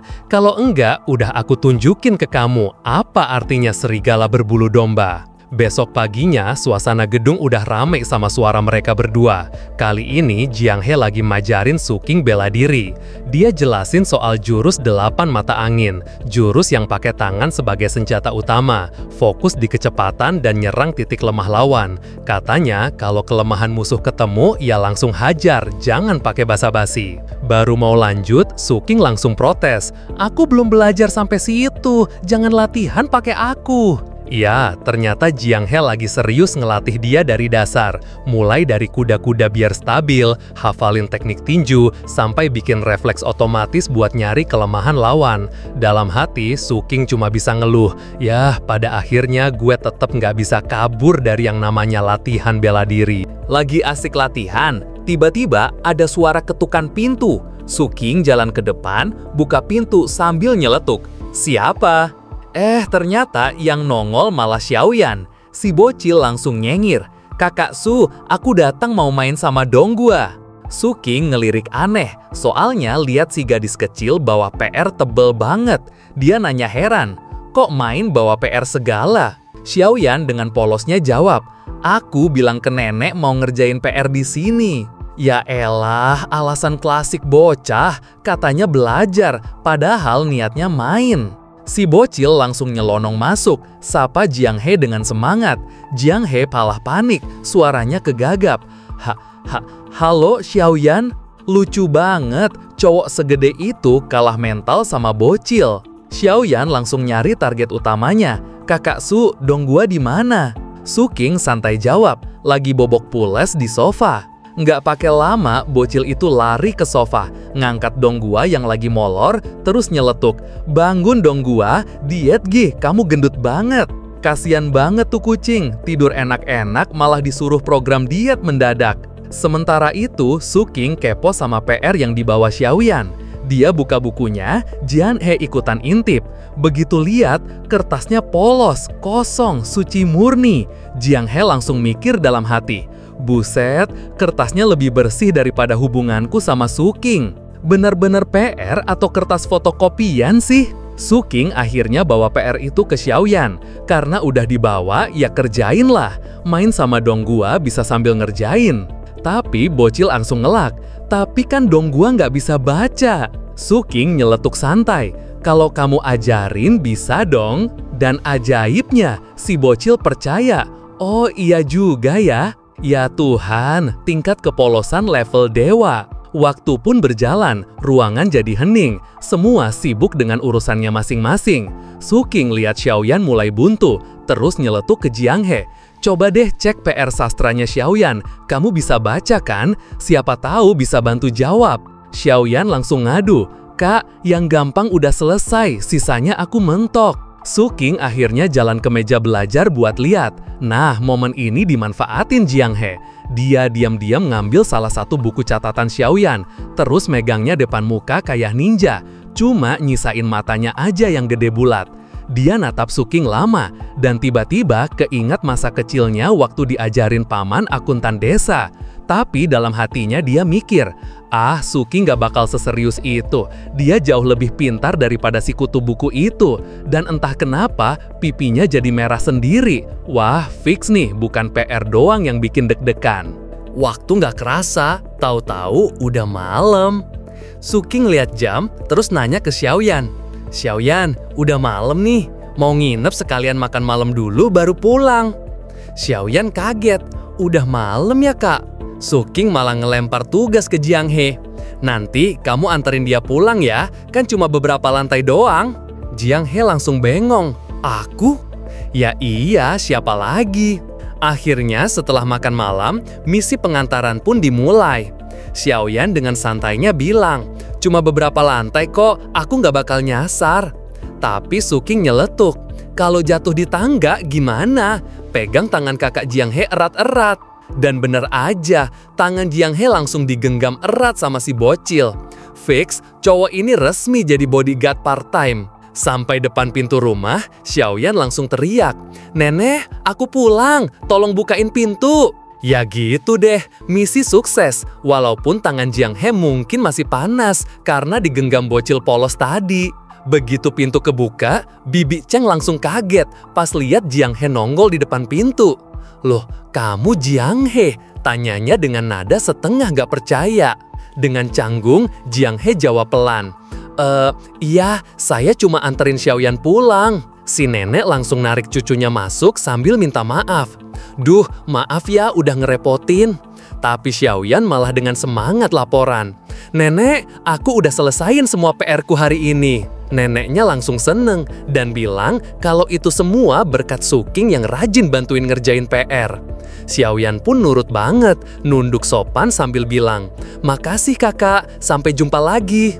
Ya ampun, anak kecil ini benar-benar paket komplit. Nakal iya, tapi manisnya bikin meleleh juga. Setelah itu, Jiang He balik ke rumah. Begitu buka pintu, pemandangan pertama yang dia lihat adalah Suking yang baru selesai mandi, lagi ngeringin rambut. Suking dengan santai ngomong, "Aku udah kelar mandi, sekarang giliran kamu. Cepet mandi terus tidur. Besok kita belanja kebutuhan tahun baru." Jiang He sempet bingung, belanja di luar? Suking langsung nyinyir jahil. Emang di mana lagi? Masa di kamar? Cepetan sana mandi. Jiang He kesel digodain kayak gitu, langsung kabur ambil baju dan masuk ke kamar mandi, buru-buru. Tapi baru aja dia nutup pintu, suara Suking masih ngejar. Nanti aku mau bikin mie pakai iga, kamu mau?" Jiang He melongo, "Loh, kamu belum makan malam?" Suking jawab santai, "Udahlah, ini cuma lapar lagi, anggap aja cemilan tengah malam." Dengar kata mie iga, siapa sih yang bisa nolak? Jiang He pun akhirnya ikut tergoda. Begitu dia selesai mandi, aroma mie udah semerbak di meja. Sukching dengan bangga ngasih mangkok panas-panas sambil pamer, "Coba rasain deh, kuahnya direbus dari iga asli, wangi banget kan? Jangan lupa pakai bawang putih biar makin mantap." Akhirnya mereka berdua makan bareng. Suasananya adem, cuma ada suara seruputan mie.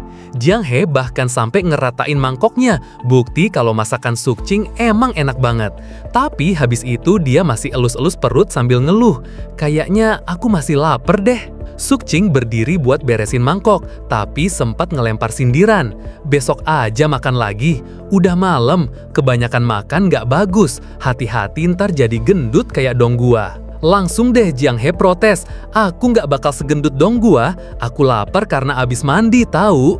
Sukching masih jahil, "Ya udah coba pegang perutmu, kalau masih kosong aku bikinin semangkok lagi." Dengan polosnya, Jiang He langsung pegang perut, dan ternyata ya agak kenceng juga, mukanya langsung manyong. "Kalau gitu aku nggak makan lagi, tapi bukan karena perutku kenceng ya." Alasan klasik biar harga diri tetap aman, padahal kenyataannya udah kekenyangan. Sukching cuma senyum nakal, "Kalau gitu biar aku yang ngecek aja." Langsung deh Jiang He melotot, "Kamu tuh cuma nyari alasan biar bisa megang aku kan?" Sukching pura-pura nggak salah, ya kan nggak ilegal juga. Dia lanjut nyuci piring, beres-beres, terus keluar sambil ngelap tangan. "Oke, cemilan malam selesai. Sekarang waktunya tidur. Ingat, jangan begadang. Selamat malam." Jiang He ikutan jawab pelan, "Selamat malam." Tapi ternyata Sukching belum selesai. Dia balik nongol dari pintu kamarnya sambil bilang, "Oh ya, ada pepatah. Kesenangan berlebihan bisa jadi duka. Jadi sekarang kamu udah kenyang, jangan coba-coba masuk kamarku buat bikin onar ya." Dan tanpa nunggu reaksi, pintu langsung dibanting nutup. Jiang He cuma berdiri di sana, bingung, kesel, iya, ngerasa kalah debat, banget. Tapi pada akhirnya mau gimana lagi, dia cuma bisa nerima nasib. Besoknya, Suking ngajak Jiang He jalan keluar. Cuacanya emang lagi bagus banget hari itu. Cerah tapi adem, moodnya pas buat muter-muter. Dari kejauhan, mereka lihat ada seorang bapak lagi duduk santai.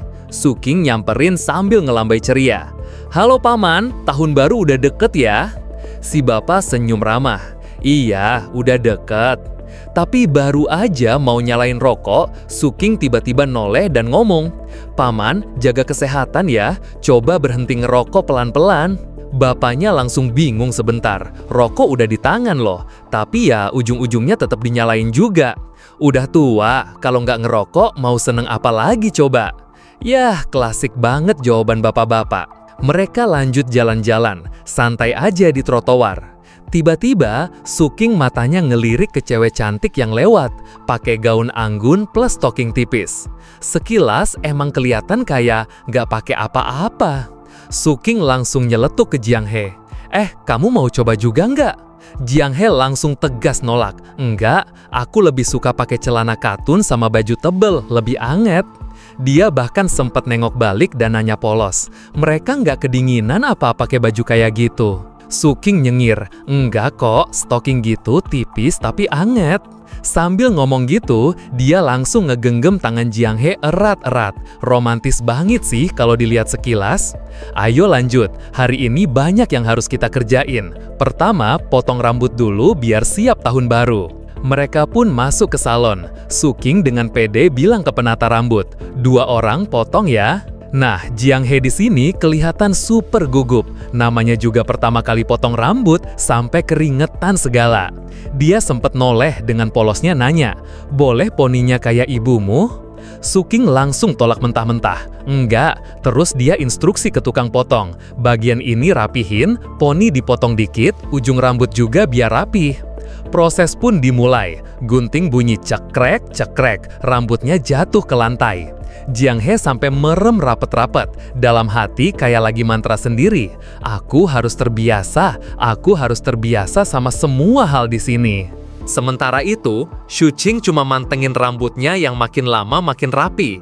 Dari yang sebelumnya agak kusut, sekarang kelihatan bersih, poni teratur, muka Jiang He juga jadi kelihatan lebih cerah. Shu Qing dalam hati auto bangga. Wah, tambah cantik aja nih anak. Begitu selesai, Jiang He nanya, abis ini kita kemana? Shu Qing langsung narik tangannya, masukin ke saku mantelnya, gaya gentleman banget. Kita ke mall, beli baju sama sepatu baru buat tahun baru. Dari ujung kepala sampai ujung kaki harus fresh semua. Tahun baru, penampilan baru.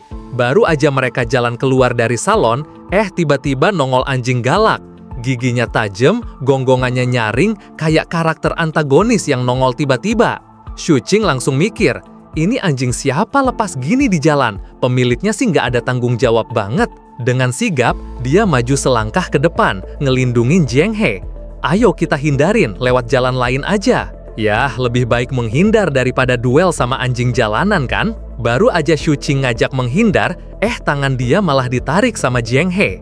Dengan nada santai tapi tajam, Jiang He bilang kalau dia bisa bikin si anjing itu langsung ketemu Raja Neraka dalam sekali tendang. Shu Qing sampai kaget dan gagap, buru-buru nyaut, nggak perlu. Dalam hati, dia baru ingat, hampir aja kelupaan, kalau cewek ini dulunya pendekar dingin tanpa ampun. Bunuh orang aja enteng, apalagi cuma seekor anjing. Jiang He maju dengan langkah mantap, lengan baju dising-singkan. Dia ngomong lantang, zaman apa ini? Masa manusia harus takut sama anjing? Pelan-pelan dia merem, terus mendadak buka matanya lebar-lebar. Tatapan tajam nan dingin itu langsung bikin bulu kuduk merinding. Anjing yang tadinya galak, sekarang malah balik badan dan kabur ketakutan. Shu Qing bengong, langsung nanya, kamu barusan pakai aura membunuh ya buat nakutin dia? Jiang He cuek, aura membunuh apaan? Anjing itu cuma tahu dia nggak bakal bisa menang lawan aku, makanya lari. Shu Qing tarik nafas, mencoba kalem. Oke, kali ini aku nggak permasalahin, tapi jangan lakukan lagi. Kamu kan udah nggak pegang pedang, udah nggak berantem lagi. Pisau sekarang cuma buat masak, nikmatin hidup aja. Jiang He sempat nanya lagi, kamu nggak kangen sama hari-hari berdarah dulu? Jiang He diam sebentar, cuma natap Suking, lalu mendongak ke arah matahari. Dengan nada tenang dia bilang, kalau tiap hari bisa sedamai ini, kenapa harus ada pertarungan lagi? Suking senyum lembut, matanya berbinar. Kamu bener, jadi ayo kita nikmatin hidup damai ini bareng-bareng. Jiang He langsung merasa kayak dijebak sama kalimat romantis barusan. Refleks dia noleh dan melotot, sementara Suking malah tambah ceria. Ayo, masih banyak yang harus kita beli. Jiang He cuma bisa pasrah. Oke. Hari makin sore, matahari mulai terbenam. Mereka akhirnya pulang dengan bawaan belanjaan segambreng. Jiang He nyeletuk sambil ngos-ngosan. Akhirnya pulang juga, capek banget. Tapi ya, matanya tetap berbinar ngeliatin barang-barang baru itu kayak anak kecil dapat mainan. Ngeliat tingkah itu, Suking ketawa kecil.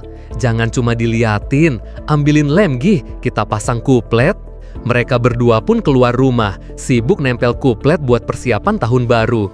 Suking sempat komentar, kalau nggak masang beginian, rumah rasanya kayak kosong, nggak ada vibes pesta tahun barunya. Setelah beres nempel, dia turun dari tangga sambil senyum bangga. Nah, gimana menurutmu? Jiang He seriusin banget, sampai tangannya naruh di dagu, ngamatin kuplet itu. Lebih pendek dari punya orang lain, cuma 6 karakter, kelihatannya kurang gagah dibanding yang lain. Suking langsung kagap, loh kenapa kamu malah bandingin panjangnya? Kamu emang lebih suka yang panjang ya? Dengan polosnya Jiang He nyeletuk, ya iyalah, makin panjang makin bagus. Suking nyengir sombong, dadanya sedikit dibusungkan. Kalau gitu, aku yang terbaik dong.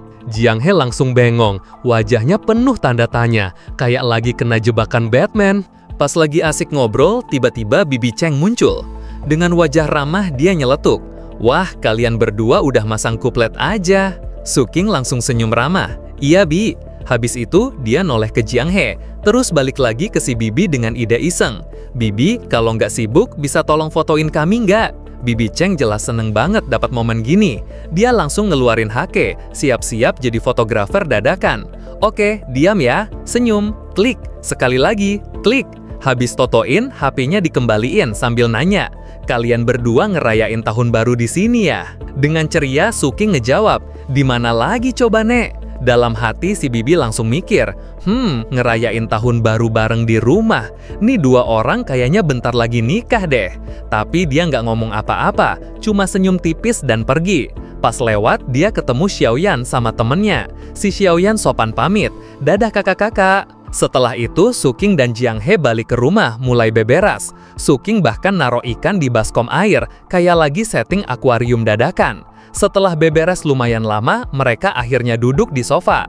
Suking nyender sambil nyeletuk. Akhirnya selesai juga. Tapi tiba-tiba ada ide iseng melintas di kepalanya. Dia langsung ngambil HP, buka foto yang barusan diambil, terus noleh ke Jiang He. Kasih aku satu dong. Jiang He moleh, kelihatan mau ngasih sesuatu. Ternyata dia malah cepet banget nembakin sebutir kacang lurus ke mulut Suking, kayak sniper. Walau tenaganya udah dikontrol, tetap aja Suking auto pegang mulut sambil meringis kesakitan. Sambil ngunyah kacangnya dengan ekspresi pasrah, dia masih sempat ngelirik ke Jiang He dengan tatapan, ngapain sih lu? Suking kemudian ngangkat HP, liatin fotonya sambil senyum. Ini fotonya mirip banget sama vibe zaman dulu ya. Jiang He dengan ekspresi datar nanya, kenapa senyummu konyol banget? Suking cuek aja, zoom in ke wajah Jiang He, terus ngakak. Lihat nih, ekspresimu kaku banget, serius kayak lagi sesi foto buat KTP. Sini-sini, aku photoshopin kasih filter tahun 1910 biar makin jadul. Jiang He cuma menatap dingin. Aku nggak ngerti kamu ngomongin apa. Setelah puas bercanda, Suking pun chat ibunya. Bu, besok aku bawa Jiang He pulang. Ajarin dia bikin pangsit ya. Besoknya, di rumah ibunya Suking, suasana langsung heboh dapur. Ibunya lagi asik ngajarin Jiang He bikin pangsit dari nol. Sambil ngulen adonan, ibu Suking nanya, kalian biasanya di rumah makan apa? Jiang He jawab dengan tenang, pagi biasanya bubur, kadang mie. Siang sama malam, aku masak beberapa masakan simple. Ibunya langsung kaget, 3 kali sehari. Dengan santai, Jiang He nyaut lagi. Kadang malah ada makan malam tambahan. Dia lanjut ngulenin adonan tanpa ekspresi, fokus kayak lagi misi rahasia. Sementara itu, Ibu Suking ngeliatin dengan tatapan penuh renungan. Anak gue dulu bangun aja kesiangan, apalagi bikin sarapan. Sekarang, bangun pagi, bisa masak, rumah rapi, semua beres. Jiang He mulai keringetan karena adonannya lumayan alot. Dia angkat tangan buat ngelap keringat. Sementara di sisi lain, Ibu Suking makin yakin. Wajar sih, punya pacar yang tinggal bareng emang bikin anak beda 180 derajat. Sore itu, Suking lagi nongkrong santai di halaman bareng ayahnya. Ngemil kuaci sambil nikmatin udara tahun baru. Suasana masih adem, sampai tiba-tiba ada suara ketukan pintu. Suking bangkit, jalan ke depan, dan pas buka pintu, muncul seorang cowok bawa tas penuh bingkisan. Dengan sopan dia bilang, Om, kantor ngasih bingkisan tahun baru. Di rumah kebanyakan, jadi aku bawain dikit buat Om. Tapi begitu dia ngangkat kepala, cowok itu langsung diam terpaku. Kayak kaget sama apa yang dia lihat. Suking nyengir santai, ngibasin tangannya. Udahlah, nggak usah formal. Sini lihat bawa apa. Sementara itu, ayahnya Suking berdiri di samping sambil mikir dalam hati. Tuh lihat, anak orang dapat bingkisan dari kantor. Anak kita, kerjaan aja belum dapat. Kasian juga sih, tapi ya ayah tipikal gitu deh. Standar tinggi, komentar pedas. Setelah ngobrol sebentar, cowok itu, namanya Kin Hao, ngeluarin semua barang bawaan sambil ketawa kecil.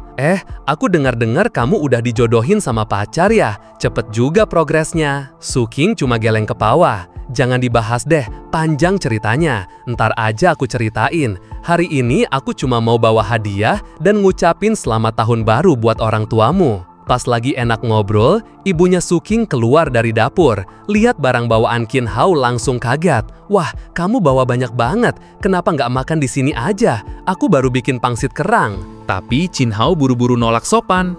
Nggak usah tante, makasih ya. Soalnya ayahku lagi masak di rumah. Dia baru mau nambahin omongan, tapi tiba-tiba matanya nyangkut ke sesuatu. Lebih tepatnya, ke seseorang. Chin Hao langsung nge-freeze begitu lihat Jiang He lagi sibuk bikin pangsit di dalam rumah. Mulutnya kebuka lebar, kayak abis lihat UFO mendarat. Dia langsung tarik Suking deketan, bisik-bisik. Bro, pacarmu lagi bikin pangsit di sebelah sana. Suking santai banget, sambil makan jeruk jawab, iya, terus kenapa? Chin Hao langsung refleks teriak, wih gila, anak ini hebat juga, hebat banget. Kayak komentator bola nemu pemain baru. Suking masih kalem, malah nyumpelin jeruk ke mulut Chin Hao. Nih, cobain jeruk, manis banget. Dalam hati, Chin Hao cuma bisa ngeluh. King Zi bawa pacar ke rumah, dimasakin pangsit. Aku lagi perang dunia ketiga sama pacarku. Ngapain coba aku bandingin, nambah sakit hati aja. Akhirnya Chin Hao pamit. Suking sempat godain dikit. Udah mau cabut, yakin gak mau kepo dulu lihat dia bikin pangsit. Chin Hao tuh geleng kepala. Apaan serunya ngelihat orang bikin pangsit di rumahmu? Aku cabut. Jangan lupa ya, tahun baru nanti sempetin mampir ke rumah buat minum bar ayahku. Suking nyengir. Nggak usah diingetin juga, pasti datang. Hari makin malam, dan akhirnya pangsit yang udah dibikin ditata rapi di piring. Wanginya enak banget, bikin perut auto keroncongan. Ibunya Suking senyum hangat, nanya ke Jiang He. Enak nak? Jiang He ngangguk dengan polos. Iya, enak banget. Dia makan lahap banget, sampai nggak bisa berhenti. Ibunya makin seneng liatnya. Makan terus sayang, jangan malu-malu. Dalam hati, beliau mikir. Awalnya kukira Suking cuma bercanda bawa cewek ini, tapi ternyata dia serius. Anak ini pasti udah banyak ngalamin kesulitan, dari gunung sendirian ke kota Jiangcheng. Jadi terharu sendiri. Sementara itu Suking ikutan nimbrung, ngambil pangsit, celupin ke kecap asin, terus nyuapin dirinya sendiri dan Jiang He gantian. Makan santai tapi mesra, udah kayak couple goals ala keluarga kecil. Ibunya ngeliat itu makin yakin kalau Jiang He anaknya jujur, sederhana dan tulus. Tapi beda cerita dengan ayahnya. Dari raut wajah aja, kelihatan kalau dia nggak senang. Dalam hati mikir, anak ini bawa pacar pulang cuma buat numpang makan gratis? Klasik banget ya, ayah versus ibu. Yang satu ngerasa terharu, yang satu mikir praktis.